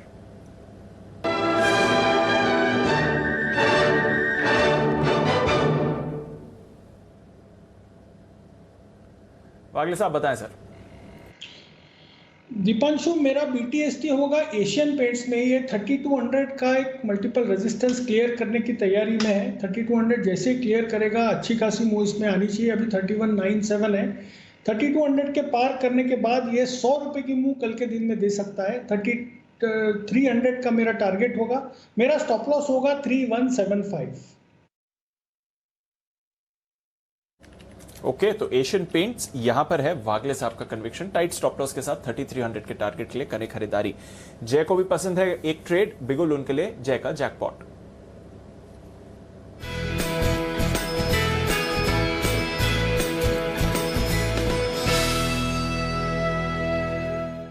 बताएं जय। दीप, काफी दिनों के बाद ये स्टॉक में मैं रिकमेंडेशन दे रहा हूँ, चाहे वो बाय और सेल हो। वो है इंडिगो। इंडिगो का 1900 के स्ट्राइक का कॉल ऑप्शन खरीद कर चलना है। 79 पर ये ट्रेड कर रहा है दीप, इसको खरीद कर चले। मुझे ऐसा लग रहा है कि जो हिसाब से इसमें एक बड़ा कंसोलिडेशन का ब्रेकआउट आ रहा है, लगभग अगर आप देखें दीप तो 6 महीने का 7-8 महीने का कंसोलिडेशन का ब्रेकआउट है। मुझे ऐसा लग रहा है कि ऊपर में इसके जो फर्स्ट टारगेट बनेंगे that would be 104, second target बनेगा 121 का। 104, 121 ये दो टारगेट्स के लिए खरीदना है इंडिगो का 1900 के स्ट्राइक का कॉल ऑप्शन। दीप, जो हिसाब से ये स्टॉक ने इतना बड़ा ब्रेकआउट दिया है, मुझे ऐसा लग रहा है कि लगभग 2050 से लेकर 2100 तक के लेवल्स हमें इमीडिएटली देखने मिल सकते हैं। ऑन द डाउनसाइड ये स्टॉक में ये कॉल में जो स्टॉप लॉस रखना है वो है 68 का। ओके, तो 68 के स्टॉप लॉस के साथ इंडिगो, इंटरग्लोब एविएशन का 1900 का कॉल खरीद कर जाएं। ये है स्टॉक जो जय को है पसंद। आखिरी 10 मिनट बाकी हैं। जबरदस्त तेजी के बाद अब कल के लिए क्या करके जाना चाहिए, आइए चलते हैं अनिल जी के पास मार्केट स्ट्रैटेजी के लिए।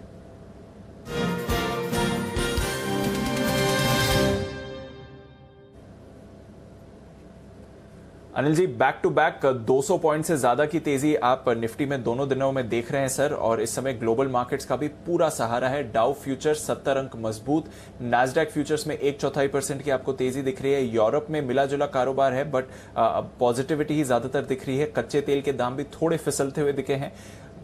गोल्ड संभला हुआ है। रुपए में भी आप अच्छी खरीदारी इस समय देख रहे हैं। तो पॉजिटिव सारे के जाए। दीप, कुछ करें ना करें, लेकिन मुझे इस बात की खुशी है कि पिछले हफ्ते जिस दिन बाजार तेजी से गिरा था और 16,375 का लो बनाया था, उस हफ्ते में 5-7 दिनों में काफ़ी मिड कैप शेयर तेजी से टूटे थे। करेक्ट। निफ्टी में 1-2 दिन का ही करेक्शन हुआ। मुहर्रम की छुट्टी थी और उसके बाद शुक्रवार को बाजार खुले थे, बड़ा पैनिक मचा था। ठीक है, पिछले हफ्ते की बात है। करेक्ट। पिछला हफ्ता तो पूरे दिन 5 दिन काम किया है, उसके पहले वाले। तब भी हमने लगातार बोला कि आप डरिए मत, घबराइए मत, कुछ नहीं होगा, चिंता मत कीजिए, बने रहिए। और अच्छी बात ये दीप कि इस वीकेंड पे काफ़ी लोगों से मुलाकात हुई। मैं थोड़ा बाहर था तो लोगों का ये कहना था कि कम से कम हाँ, हमें एक वो कंफर्ट और कॉन्फिडेंस मिल गया कि कुछ भी छोड़ के भाग नहीं जाना है, बाज़ार में डरना नहीं है। तो अल्टीमेटली आप बाज़ार में बने रहेंगे तो पैसा बन जाएगा। अब आप देखिए कौन से मिड कैप में तेज़ी नहीं है, कहाँ पर एक्शन नहीं है। ठीक है, हो सकता है कुछ स्टॉक आपके भाव के अभी भी थोड़ा दूर हो, लेकिन जो निचले स्तरों से रिकवरी हुई वो भी तो देखिए। अगर आपने जरूरत से ज़्यादा खरीदा तो ही आप नीचे नहीं ले पाए। और बार बार जितनी बार उन्होंने पूछा, हमने एक ही चीज़ में कि जो भी आपका SIP स्टॉक है, जो भी आपके पास अच्छी क्वालिटी का स्टॉक है, 20-25-30% नीचे तो एवरेज कर लीजिए। जिसने एवरेज किया उसके लिए आज सारे के सारे प्राइसेस ऊपर है। अब आइए, ये तो बात हुई उस चीज़ की जो हम लगातार पिछले 10 दिनों से आपको कह रहे हैं कि डरिए मत, घबराइए मत। और अच्छी बात है कि इस पूरे बुल रन में एक भी बार हमने डरने और घबराने का मौका आपको दिया नहीं। जब डरना था, घबराना था, तब बहुत ज़ोर से कहा भी, वो पिछले साल की बात है। और जब लेने का मौका है तब भी आपको बताया। अब आप आइए, अब कल के लिए क्या करना है। आज 17,050 के आसपास क्लोजिंग शो में आपको 2:35-40 पर कहा, अब भी खरीद लीजिए। निफ्टी बहुत तेज़ी है, बैंक निफ्टी को छोड़कर निफ्टी लीजिए और आप देख सकते हैं तेज़ी बढ़िया निफ्टी में होती हुई दिख रही है। लेकिन रिस्क रिवॉर्ड रेशियो के लिहाज से अब कल के लिए फ्रेश खरीदारी करनी है तो बैंक निफ्टी ज़्यादा सही है। 36,420 के आसपास तो 36,500 का कॉल ऑप्शन ले लें, या जैसा जय ने अभी 36,400 बताया वही भी ले सकते हैं, कोई दिक्कत नहीं। वो वाला कॉल ऑप्शन भी लें तो भी कोई दिक्कत नहीं है, लगभग उसी प्राइस के आसपास है जो 225-30 के आसपास रिकमेंड किया गया है। तो आप कॉल ऑप्शन के जरिए ले सकते हैं, 36,400 का कॉल ऑप्शन ले लें और चाहें तो 37,000 का एक कॉल ऑप्शन बेच दें ताकि आपके लिए थोड़ी कॉस्ट कम हो जाए और ये एक पोजीशन आप बना सकते हैं। 36,400 के आसपास अगर आप सीधे फ्यूचर्स खरीद रहे हैं तो 36,200 का पुट ऑप्शन खरीद लीजिए ताकि आपकी हेजिंग हो जाएगी खरीदारी की पोजीशन में। अगर फ्रेश बनानी है कल के लिए बैंक निफ्टी इस कंडीशन पर बनाएं कि अगर बैंक निफ्टी 200 पॉइंट कल नीचे खुलता है तो आप और खरीदेंगे, उस हिसाब से आपको लेना है। यानी 36,200 के आसपास आएगा तो और लेना है, 36,425 पे ले लीजिए। जहाँ तक निफ्टी का सवाल है, मैं फ्रेश खरीदारी करने के बजाय मैं ये राय दूंगा आपकी जो लॉन्ग पोजीशन है उसे होल्ड करिए। 16,900 का पुट खरीद लीजिए आउट ऑफ द मनी का, हेजिंग के लिहाज से अनहोनी कुछ हो जाए तो उसके लिए, अदरवाइज ज़रूरत नहीं जिस तरह का मोमेंटम है। लेकिन 2 दिनों में 400-500 पॉइंट बढ़ चुका है तो जाहिर सी बात है कि थोड़ी सी हेजिंग रखने में हर्ज नहीं। 16,900 के पुट के साथ बैंक निफ्टी में लॉन्ग पोजीशन बनाए रखें। 17,200 17,250 कल के लिए टारगेट बनेंगे या 1-2 दिन के लिए टारगेट बनेंगे एक्सपायरी तक के लिए। और इवेंचुअली जो हमारा बुल रन का फॉर्मूला है जो आपको 17,650 के आसपास के टारगेट दिया उस रेंज में पहुंचता हुआ दिख रहा है बाजार, उसके 2% प्लस माइनस वाली रेंज में एंटर कर देगा। 2% मतलब कितना हुआ, 300-350 पॉइंट, 350 पॉइंट यानी कि 17,300 के आसपास आप जैसे ही पहुंचते हैं आप ऑलमोस्ट टारगेट की रेंज में आ जाते हैं। वहां पहुंचने की तैयारी निफ्टी की भी होती दिख रही है। तो जमे रहें, बने रहें लॉन्ग पोजीशन में हेजिंग के साथ। एक ही चीज़ ध्यान रखें जो आपने मुहर्रम वाले हफ्ते में सीखी है, पिछले हफ्ते में, कि ज़रूरत से ज़्यादा उतनी खरीदारी ना करें जिसमें कहीं आपको दिक्कत आए। एक और चीज़ ध्यान रखें, कल से पीक मार्जिन वाला सिस्टम लागू हो रहा है तो हो सकता है मार्जिन के एडजस्टमेंट को 1-2 दिनों में 3 दिनों में समझने में आपको वक्त लगे। करेक्ट, थोड़ी बहुत लिमिट्स की पोजीशंस की मारामारी हो सकती है ब्रोकर के पास, आपके अपने पास, तो थोड़ा सा अपनी पोजीशन को मैनेजेबल रखें। जो ऑप्शन खरीद रहे हैं उनको तो कोई दिक्कत है नहीं, उनको तो पता है ऑप्शन में कितना क्या लगना है। लेकिन जो कैश में कर रहे हैं, जो फ्यूचर्स कर रहे हैं, मार्जिन्स किस तरह से लगेगा, कब रिलीज़ होगा, ये 2-3-4-7 दिनों में आपके एडजस्टमेंट हो जाएंगे। तो 1-2 दिन थोड़े से उस हिसाब से ऊपर नीचे मार्केट हो सकते हैं, वो सावधानी के साथ आप जाइए, कोई दिक्कत नहीं। तेज़ी का मार्केट है, आपकी रिस्क मैनेजमेंट आपके पास होनी चाहिए हल्की फुल्की, बाकी कोई दिक्कत नहीं। जी दीप। बिल्कुल, तो रिस्क के हिसाब से पोजीशन रखिए, कोई परेशानी नहीं है। निफ्टी लॉन्ग्स को होल्ड करिए हेज के साथ। बैंक निफ्टी में भी जैसा अनिल जी ने कहा एक स्प्रेड आप बना सकते हैं, कॉल पर खरीदारी जय ने दी है वो भी आपको होल्ड करती हुई दिखेगी। तो जबरदस्त एक्शन इस समय बाजार का बना हुआ है, नजर रखिए इस पर। आइए फिर कुछ फाइनल कॉल्स ले लेते हैं हमारे एक्सपर्ट्स के साथ। इतनी दमदार तेजी वाले दिन आप अब अपनी एग्जिस्टिंग पोजीशंस का क्या करके जाएं, यहां पर जल्दी से ले लें राय। सिमी जी, एसआरएफ में अगर किसी ने इंट्राडे ट्रेड लिया हो तो इस लेवल पर बुक करना चाहिए या कल के लिए भी होल्ड करें? आज की 5% की तेजी के बाद कल भी एक्शन बन सकता है इसमें? जी बिल्कुल बन सकता है दीपांशु। मुझे लगता है कि ऊपर से थोड़ा बहुत प्रॉफिट टेकिंग तो दिखाया है, पर ऐसा कोई मतलब खतरनाक अभी भी है नहीं कि ये स्टॉक कभी कैरी करके लेके नहीं जाएंगे। जरूर कैरी करना चाहिए। 10,100 का स्टॉप लॉस मेंटेन कर लीजिएगा कल, और मुझे लगता है कि आज का जो हाई बना ये हाई भी कल क्रॉस हो सकता है, तो 10,100 के नीचे स्टॉप लॉस कल के लिए मेंटेन करना पड़ेगा।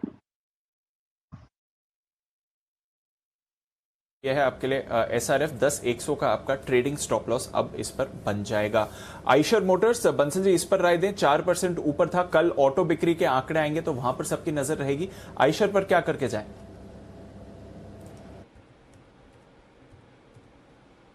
देखिए दीपांशु, बेहतरीन टेक्निकल स्ट्रक्चर है, एक रिवर्सल देखने को मिला है, तो मेरा ऐसा मानना है जिन्होंने दीपांशु ले रखा है क्लियरली होल्ड करें। यहाँ पर अब स्टॉप लॉस थोड़ा सा दूर हो जाता है दीपांशु, क्योंकि एक वी शेप रैली देखने को मिली है इंट्राडे के अंदर। 2590 से एक नॉन स्टॉप रैली देखने को मिली है, यहाँ तक तो 2640 एक बेस है, और टेक्निकली 2710 2720 के टारगेट के लिए जिन्होंने ले रखा है होल्ड रखें। ओके, तो यह है आपके लिए आइशर। इस पर भी रखिए नजर। कल ऑटो बिक्री के आंकड़े आने वाले हैं, तो कल पूरा ऑटो पैक आपको फोकस में दिखेगा। पर आइए बैक टू बैक 200 पॉइंट से ज्यादा की तेजी बाजार में आती हुई दिखी है और निफ्टी पहली बार 17,000 के पार आज गया। 17,000 बल्कि 17,100 के ऊपर क्लोजिंग के पूरे आसार आपको इस समय दे रहा है। भारतीय एयरटेल टॉप गेनर निफ्टी का 7% की तेजी के साथ, बट वेटेज के हिसाब से देखें तो ज्यादा contribution Bajaj finance, Bajaj Finserv कर रहा है। 3.5 से 5% की तेजी इन दोनों काउंटर से आती हुई दिखी। हिंडाल्को में हुई है दमदार खरीदारी, नजर रखिए इस पर भी 5% ऊपर। आइशर मोटर्स, इस पर भी एक्शन बनते हुए दिखा। इसके साथ ही दिग्गज टीसीएस में रही है खरीदारी 2.5% ऊपर, निफ्टी को सहारा देता हुआ। HUL, ITC, HDFC लिमिटेड, इन सभी हेवीवेट से भी बाजार को मिला है सहारा। सिप्ला, डिवीज, फार्मा पैक से ये भी एक्टिव रहे। HDFC बैंक, कोटक बैंक पर भी आपने पॉजिटिव एक्शन बनते हुए देखा है। अल्ट्राटेक और ग्रासिम, यहां पर भी रखिए नजर, दोनों में ही 2% का उछाल क्लोजिंग में आते हुए। निफ्टी के सिर्फ 5 या 6 स्टॉक्स हैं जिन्होंने आज पार्टिसिपेट नहीं किया। टाटा मोटर्स टॉप लूजर 1.5% नीचे, रिलायंस इंडस्ट्रीज थोड़ा सा सुस्त, इंडसइंड, नेस्ले और BPCL यहां पर भी मामूली सी गिरावट आपको आती हुई दिखी है। पर वायदा कारोबार में डालिए नजर, जबरदस्त एक्शन आपको आते हुए दिखा है। इंटरग्लोब अच्छी तेजी के साथ यहां पर एक्शन। SRF 5% ऊपर, एक शेयर पर 4 बोनस शेयर्स आपको मिलने वाले हैं। IEX कल के 12% के उछाल के बाद आज भी 4% ऊपर ये काउंटर आपको रहते हुए दिखा। Marico, NALCO, IOC, HPCL, Syngene, doctor Lal, Navin fluorine, IGL, PI industries, Adani ports, Canara bank जो शायद बैन में आ सकते हैं, और जुबलेंट फूड कुछ और out performers. AU small finance bank 15% तक इंट्राडे में गिरा था, फिलहाल 13% की गिरावट के साथ क्लोज होता हुआ। RBL bank, India bulls housing, IDFC first bank, यहां पर भी आपने देखा है दबाव। इसके साथ ही HAL यहां पर 2% की सुस्ती। टोरेंट पावर, एस्कॉर्ट्स, JSPL, जी एंटरटेनमेंट, NMDC और साथ ही GMR इंफ्रा हल्की सी गिरावट इन काउंटर्स पर भी आती हुई दिखी है। पर ओवरऑल बढ़िया प्रदर्शन रहा बाजार का और एक और दिन जहां पर अच्छी तेजी के साथ आप क्लोज आउट हो रहे हैं। Windless biotech, recently listed companies में एक एक करके कोई ना कोई स्टॉक रोज आउट। आज विंडलेस बायो का दिन था 10% ऊपर। क्लीन साइंस कल की तेजी के बाद आज भी एक्शन में दिखा, लगभग 4% ऊपर। और लक्ष्मी ऑर्गेनिक्स पिछले कुछ दिनों का आउट परफॉर्मर, आज थोड़ी मुनाफा वसूली, करीब 4% नीचे। बट अनिल जी, 17,100 के ऊपर पहली बार निफ्टी की क्लोजिंग आती हुई दिख रही है। 36,400 पर निफ्टी बैंक की closing, back to back double century लगाता हुआ निफ्टी सर। बिल्कुल, तो दमदार एक्शन बाजार में यहाँ पर आता हुआ आपके सामने नजर आएगा और बहुत ही बढ़िया तेजी आपके सामने होती हुई दिख रही है। एक्शन में स्टॉक्स ढेर सारे, जिनमें से एक और जी बिजनेस की एक्सक्लूसिव रिसर्च वाला स्टॉक इन्फीबीम एवेन्यू, ये 20% के सर्किट पर जाने के बाद 18% मजबूत बंद होता हुआ दिखा है। और एक और इंटरेस्टिंग चीज़ IRCTC को लेकर भी हमारी टीम ने जो भेजी है वो दीप ये है कि 20 फरवरी 2020 को हमारी टीम ने एक लिंक किया था, जब IRCTC का स्टॉक 1930 रुपये पर था और काफ़ी लोग ये मानते थे कि ये बड़ा मतलब महंगा शेयर हो चुका है। और तब हमने इस शेयर पर राय ये दी थी कि नहीं, इस शेयर का टारगेट मिनिमम 2400 रुपये तो होना ही चाहिए सम ऑफ द पार्ट्स के लिहाज से। और आप देखिए आज कहाँ 2400 वाला 2800 पर होता हुआ दिखा रही है। कई बार ये जब है ना, कई लोग मुझे पूछते हुए 1500 रुपये में भी आप कैसे IRCTC रिकमेंड कर रहे थे, 1700 1800 में भी कैसे कॉन्फिडेंट थे, 2000 में भी। तो जब अगर आपको पता है, आपके हाथ में डेटा है, आपको पता है वैल्यूएशन क्या है, आपको पता है कमाई क्या हो सकती है, तो आपको एक कंफर्ट और कॉन्फिडेंस आ जाता है कि हाँ भाई कंपनी ये कमाएगी, ये वैल्यूएशन है। और उस लिहाज से फिर सिर्फ वक्त की बात है, फिर आपको ये नहीं पता होता कि ये टारगेट कब आएगा, कितना वक्त लगाएगा और आने के पहले क्या थोड़ा बहुत नीचे जा सकता है या नहीं, वो किसी को नहीं पता होता है। लेकिन जब आपको ये पता है कि कंपनी इतना कमाने वाली है, ये वैल्यूएशन है और ये आगे के प्रोस्पेक्ट्स हैं, तो फिर आप डटे रहते हैं, जमे रहते हैं। और जो लोग जमे रहे, डटे रहे और शोर शराबे में नहीं उलझे कि 2000 पर IRCTC मजबूत हो गया, आप देख सकते हैं उनको आज 2700-2800 रुपये, 2700-2800 रुपये में भी अब बहुत लोगों को पसंद आ रहा है और आना भी चाहिए। 20 फरवरी 2020 को 1930 रुपये का दाम था, तब हमने ये स्टोरी की थी। और उसके बाद आप देखिए स्टॉक में क्या गजब का एक्शन, 50% से ज़्यादा की तेज़ी वायदा कारोबार के शेयर में यहाँ पर होती हुई दिख रही है। आइए बढ़ते हैं आगे और बाजार बंद होने के बाद का एक्शन आपके सामने रख दें।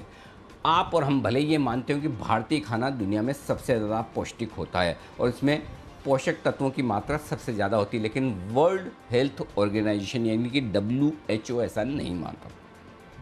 हमें तो लगता है हमारा खाना अच्छा है, चलो ओके। ये लोग क्यों नहीं मानते? उनका ये मानना है कि हम सबसे कम पौष्टिक खाना खाते हैं, न्यूट्रिशंस हमारे खाने में कम होते हैं, प्रोटीन की मात्रा ग्लोबल स्टैंडर्ड के मुकाबले में आधी, एक्सरसाइज पर ध्यान हमारा कम रहता है, वेरी मच राइट। इसीलिए हमारे देश में NCDs यानी कि नॉन कम्युनिकेबल डिजीज़ ज़्यादा तेज़ी से आती है और इस वजह से काफ़ी लोगों को मुश्किलें होती है। और ऐसे में बड़ा सवाल ये कि ऐसा क्या खाएं, ऐसा क्या करें जिससे हमारी उम्र लंबी भी हो, हेल्दी भी हो। आज ये इंटरेस्टिंग शो होगा हमारा, क्या खाएं और क्या करें। इस पर हमारे खास इस शो पर हमारे सारे मेहमान जुड़ेंगे, उनसे हम करेंगे डिस्कशन। हमारे साथ होंगी डाइटिशियन श्रेया घोषाल और साथ ही फोर्टिस एस्कॉर्ट्स हॉस्पिटल में कार्डियोलॉजी के डॉक्टर अरुण के चोपड़ा साहब भी लीजिए। यहाँ पर भी चोपड़ा साहब है। चोपड़ा साहब कहाँ नहीं है तो बाज़ार में भी है और बाज़ार के बंद होने के बाद भी हमारे साथ हैं चोपड़ा साहब। 5 बजे ये विशेष शो मिस मत कीजिएगा, diet fit life fit. Chopra साहब देख लीजिए, आप सब जगह छाए हुए हैं। बहुत बहुत धन्यवाद आपका। बिल्कुल। अच्छा, ये फिटनेस वाले मामले पे क्या खाएं, फिट कैसे रहें, डाइट फिट लाइफ फिट, कोई विशेष टिप्पणी बंसल जी आपकी तरफ से, कोई सलाह, कोई राय, कोई गुरु मंत्र ऐसा देना चाहें आप हमारे दर्शकों को?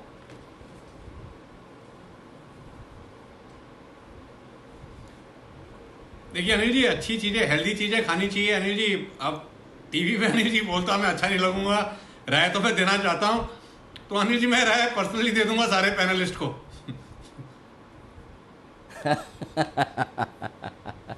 ठीक बात है। तो चलिए, मेरे ख्याल से बंसल जी 1-on-1 एडवाइस क्या कहना चाहिए इसे, पर्सनल कंसल्टेशन क्या कहते हैं उसको, काउंसलिंग, दीप काउंसलिंग ही बोलते हैं ना, क्या कहते हैं इसे? Consulting sir, consulting. ओके, तो ये है आपके लिए। अच्छा, मैंने by the way Shreya Ghoshal के दिया, वो तो सिंगर है जानी मानी। श्रेया गोयल जी हैं डाइटिशियन, वो हमारे साथ जुड़ेंगी और उनसे हम करेंगे बातचीत आज इस खास शो में। ज़रूर देखिएगा, मिस मत कीजिएगा ये शो। ओके, और इसके अलावा आज शाम को हमारा एक और शो है 6:30 बजे, मनी गुरु। इसमें NPS के नियमों में कुछ बदलाव हुए हैं और इन बदलाव इसलिए किए गए ताकि ये स्कीम आकर्षक बन पाए। अब 65 साल के बजाय 70 साल तक आप NPS का खाता खुलवा सकते हैं, 75 साल तक निवेश कर सकते हैं और नए नियमों के मुताबिक 65 साल से ज़्यादा वाले लोग भी अब इक्विटी में 50% का निवेश कर पाएंगे। तो थोड़ा सा आकर्षक बनाया गया है। बदले हुए इन नियमों का फ़ायदा कैसे मिलेगा आपको, इन पर करेंगे हम बातचीत मनी गुरु में आज शाम 6:30। बड़ा दायरा होगा फ़ायदा आपके लिए ये विशेष शो। और आज इंडिया 360 डिग्री में हम बात करेंगे हमारे खास शो में, और GDP का एक्सरे आज हमारी ये है कवर स्टोरी। आर्थिक मोर्चे पर देश के लिए आज बड़ा दिन है। सरकार वित्त वर्ष 2021-22 की पहली तिमाही की GDP नतीजे जारी करने वाली है। GDP के आंकड़े आने वाले, बेसिकली ये समझ लीजिए। क्वार्टरली रिजल्ट जो कंपनियों का आता है, वैसे सरकार का है, GDP का नंबर आने वाला है। कोरोना की दूसरी लहर के बावजूद इकोनॉमिक ग्रोथ में बड़ी तेजी आई है और इस लिहाज से GDP के शानदार आंकड़े आने की आप उम्मीद कर सकते हैं। जो भी आंकड़े आएंगे उनका करेंगे 360 डिग्री विश्लेषण आज शाम 8 बजे GDP का एक्सरे में। उसके बाद दूसरी बड़ी खबर, और इस खबर का जरा एक बार है ना आप सभी लोगों से मैं रिक्वेस्ट करूंगा, इतना बढ़िया टाइटल लिखा है। देखो, मैं अच्छा नहीं लिखता तो मैं बोल भी देता हूँ। जैसा कल दीप ने बताया था ना कौन सा कमोडिटीज़ का, मुझे मज़ा नहीं आया, लेकिन जब मुझे मज़ा नहीं आता तो मैं बोलता हूँ, जब अच्छा लिखा जाता है तो मैं दिल खोल के तारीफ़ भी करता हूँ। ये जो दूसरी खबर है इसका टाइटल सुनिएगा। खबर ये है, 20 साल बाद अमेरिका की अफगानिस्तान से विदाई हो रही है। तालिबान के पास अब अमेरिका के हथियार, खूंखार इरादे और अपनी मनमानी करने के लिए खुला मैदान है। ऐसे में आगे क्या होगा, कैसा होगा तालिबानी अफगानिस्तान। अब इसकी कवर स्टोरी देखिए, इसका नाम लिखिए, जिसने भी लिखा है वाकई में बहुत जो है, छोड़ चले काबुल का घर। जो अमेरिका की सेना निकल गई है, समझ तो गए होंगे आप कहाँ से आया ये नाम। जिन लोगों को नहीं पता, वैसे हमारे ज़माने के पुराने गाने हैं तो वो तो हमें तो पता ही है, लेकिन बाकी जिन्हें नहीं पता है, बाबुल से काबुल आया है, छोड़ चले काबुल का घर। बहुत ही बढ़िया ये नाम दिया है। तो ये है हमारी दूसरी कवर स्टोरी, और इस कवर स्टोरी के साथ ही ढेर सारी और भी स्टोरीज होंगी आपके लिए आज रात 8 बजे इंडिया 360 डिग्री में। न्यूज़ का अपडेटेड वर्जन आपके लिए। ये है पूरा का पूरा एक्शन इस वक्त आपके लिए। अच्छा, दीप कुछ कहना चाहते हैं? जी दीप। अनिल सर, ये तो बढ़िया शो रहेगा ही हमारा इंडिया 360 का, पर इससे पहले जो आप बात कर रहे थे हेल्थ और फिटनेस की लेकर कंसल्टेंट बुलाने की, क्या बात है सर? हमारे लिए तो आप भी एक इंस्पिरेशन की तरह काम करते हैं, स्पेशली जिस तरह से आप योगा करते हैं। तो जो आप बंसल जी से पूछ रहे थे, चोपड़ा साहब से पूछ रहे थे, वो मैं आपसे भी पूछना चाहूंगा कि क्या फिटनेस मंत्रा रहेगा सर, और स्पेशली अगर डाइट एक अच्छी बनानी है तो आपकी क्या प्रेफरेंस रहेगी वहां पर? दीप, बहुत आसान है, कोई मुश्किल काम नहीं है। मैं सिर्फ 3 शब्द आपको बताऊंगा, वो 3 शब्द याद रख लीजिए। और 3 शब्द आपने याद रखा तो आपका पूरा डाइट मैनेजमेंट है। क्या खाना चाहिए, मतलब जो अच्छी डाइट क्या हो सकती है। एक, सीजनल होना चाहिए, जिस चीज़ का सीजन चल रहा है वो खाइए। मतलब अगर अभी आम का सीजन है तो जय को आम खाना चाहिए। अब जैसे जय बोलते हैं मुझे 12 ही महीने आम खाना है, तो जय ये ठीक नहीं है। जिस वक्त जो सीजन चल रहा है वो वाला खाइए। तो पहली चीज़ तो सीजनल खाइए। मतलब सर्दियों में तरबूज खाना, वाटरमेलन खाना ठीक नहीं है, वो गर्मियों का फल है। तो गर्मियों में आम खाइए, वाटरमेलन खाइए। तो सर्दियों के अपने अलग फ्रूट है। तो जिस सब्जी का, जिस फ्रूट का जब सीजन है, तो पहली चीज़ तो सीजनल खाइए। दूसरी चीज़ रीजनल खाइए। ये ना कुदरत ने हर इलाके में कुछ ना कुछ ऐसी चीज़ें उगाई है जो उस इलाके के लोगों के लिए खास है। जैसे साउथ में जाएंगे आप, समुद्र किनारे जाएंगे तो नारियल के पेड़ बहुत मिलेंगे, राजस्थान में नहीं मिलेंगे, तो वहाँ के लिए नारियल ज़रूरी है। उन लोगों को नारियल, राइस वो खाते हैं, तब भी उनका वजन उतना नहीं बढ़ता। हम खाएंगे तो ज़्यादा बढ़ जाएगा। तो जो रीजनल आपके इलाके में जो उगने वाली चीज़ है वो आप ज़्यादा खाइए, क्योंकि आपकी बॉडी, आपका एटमॉस्फेयर, एनवायरनमेंट वैसा होता है। और तीसरी चीज़ जो होती है वो है ओरिजिनल। डुप्लीकेट मत खाइए। मतलब ये जो क्या होता है ना, किसके आप वो सारे डाल के सारे पेस्टिसाइड्स ये वो, आप अगर जितनी ऑर्गेनिक, जो मतलब जो पुराने कहते थे वो जो खाद होती थी, उसकी बनी हुई चीज़ें अगर आप खाएंगे तो रीजनल, सीजनल, ओरिजिनल, ये 3 चीज़ें खाएंगे तो कभी कोई किसी तरह की डाइट प्लान की ज़रूरत नहीं पड़ेगी। जी कुणाल जी भी इसमें कुछ जोड़ना चाहते हैं। जी कुणाल जी। जी कुणाल जी। अनिल जी, इस डेफिनेशन में अनिल जी छोला भटूरे बिल्कुल फिट हो रहे हैं अनिल जी। बिल्कुल एकदम 100% दिल्ली में रहने वालों को बिल्कुल छूट है उसी तरह से छोले भटूरे खाने की, जिस तरह से मुंबई में रहने वालों को पाव भाजी और वड़ा पाव खाने की छूट है। और उतनी ही छूट जैन साहब को पूरी तरह से दाल की, प्याज की कचौरी और मिर्ची बड़े खाने की। तो खाने पीने पर बिल्कुल लगाम न लगाएं, लेकिन साथ साथ में कैलोरी बर्न करने का काम करते रहें, या जितना खाएं उतना पचाएं, थोड़ा पसीना निकालें, बस। उसके बाद कहीं कोई आपको पीछे मुड़कर देखने की ज़रूरत नहीं। तो हेल्दी रहें, वेल्दी रहें, स्वस्थ रहें, मस्त रहें, ये हमारी शुभकामनाएं हैं आप सबके लिए। विदा लेने का वक्त है। दिल्ली के हैवीवेट पैनल से पहले विदा लेंगे कुणाल जी, राकेश जी, चोपड़ा साहब और मुदित गोयल साहब, हमारे नए खास मेहमान, अब परमानेंट मेहमान। आप सबका बहुत बहुत शुक्रिया। वागले साहब तो पहले ही चले गए इस हैवीवेट पैनल को सोचकर, लेकिन डटे हुए सुमित जी, उनका भी धन्यवाद। और उन्हें रिप्लेस करके जय ठक्कर भी आपके साथ है, जय का भी बहुत बहुत शुक्रिया। ओके, और इस बीच एक और म्यूचुअल फंड को लेकर कुछ स्पेशल प्रोग्राम है जो मैं आपको बताना चाहता हूँ, वो मैं भूल गया बताना, जाते जाते बता भी दूँ। कल शाम 6:40 पर, ये कल है इसलिए मेरा रह गया, लेकिन अभी चूंकि मुझे ध्यान आया तो मैं बता देता हूँ। कल शाम की है लेकिन बता देता हूँ, म्यूचुअल फंड की मास्टर क्लास। अगर आप म्यूचुअल फंड में इन्वेस्टमेंट करना चाहते हैं लेकिन ये नहीं जानते कि कैसे करना है, म्यूचुअल फंड में कैसे इन्वेस्ट किया जाए, कौन सा म्यूचुअल फंड चुने, कैसे चुने, तो ये एक इन्वेस्टर एजुकेशन सीरीज़ हम शुरुआत कर रहे हैं, म्यूचुअल फंड की मास्टर क्लास। हमारे साथ जुड़ेंगे एक विशेष इन्वेस्टर इनिशिएटिव के mutual fund, Mirae mutual fund के खास मेहमान, जो बताएंगे आपको म्यूचुअल फंड की सारी बारीकियां। तो ये विशेष शो कल शाम है 6:40 पर, ज़रूर देखिएगा। फिलहाल आप सभी से लेंगे विदा। बहुत बहुत शुक्रिया हमारे लिए वक्त निकालने के लिए। आप सभी मेहमानों का, मुझे और दीप को दीजिए इजाज़त। कल फिर से आपके साथ होगी मुलाकात, और उम्मीद करें एक और ऐतिहासिक ट्रेडिंग सेशन, रिकॉर्ड पर रिकॉर्ड। यही एक ऐसा डायलॉग है जो घायल के सनी देओल की तरह, तारीख पे तारीख की तरह रिकॉर्ड पर रिकॉर्ड आए तो कहीं किसी को कोई चिंता नहीं, किसी के मन में कोई खराब भावना नहीं, तो बनते रहें रिकॉर्ड। चलिए देखते हैं कल भी ऐसा ही एक ट्रेडिंग सेशन होता है या नहीं। नमस्कार।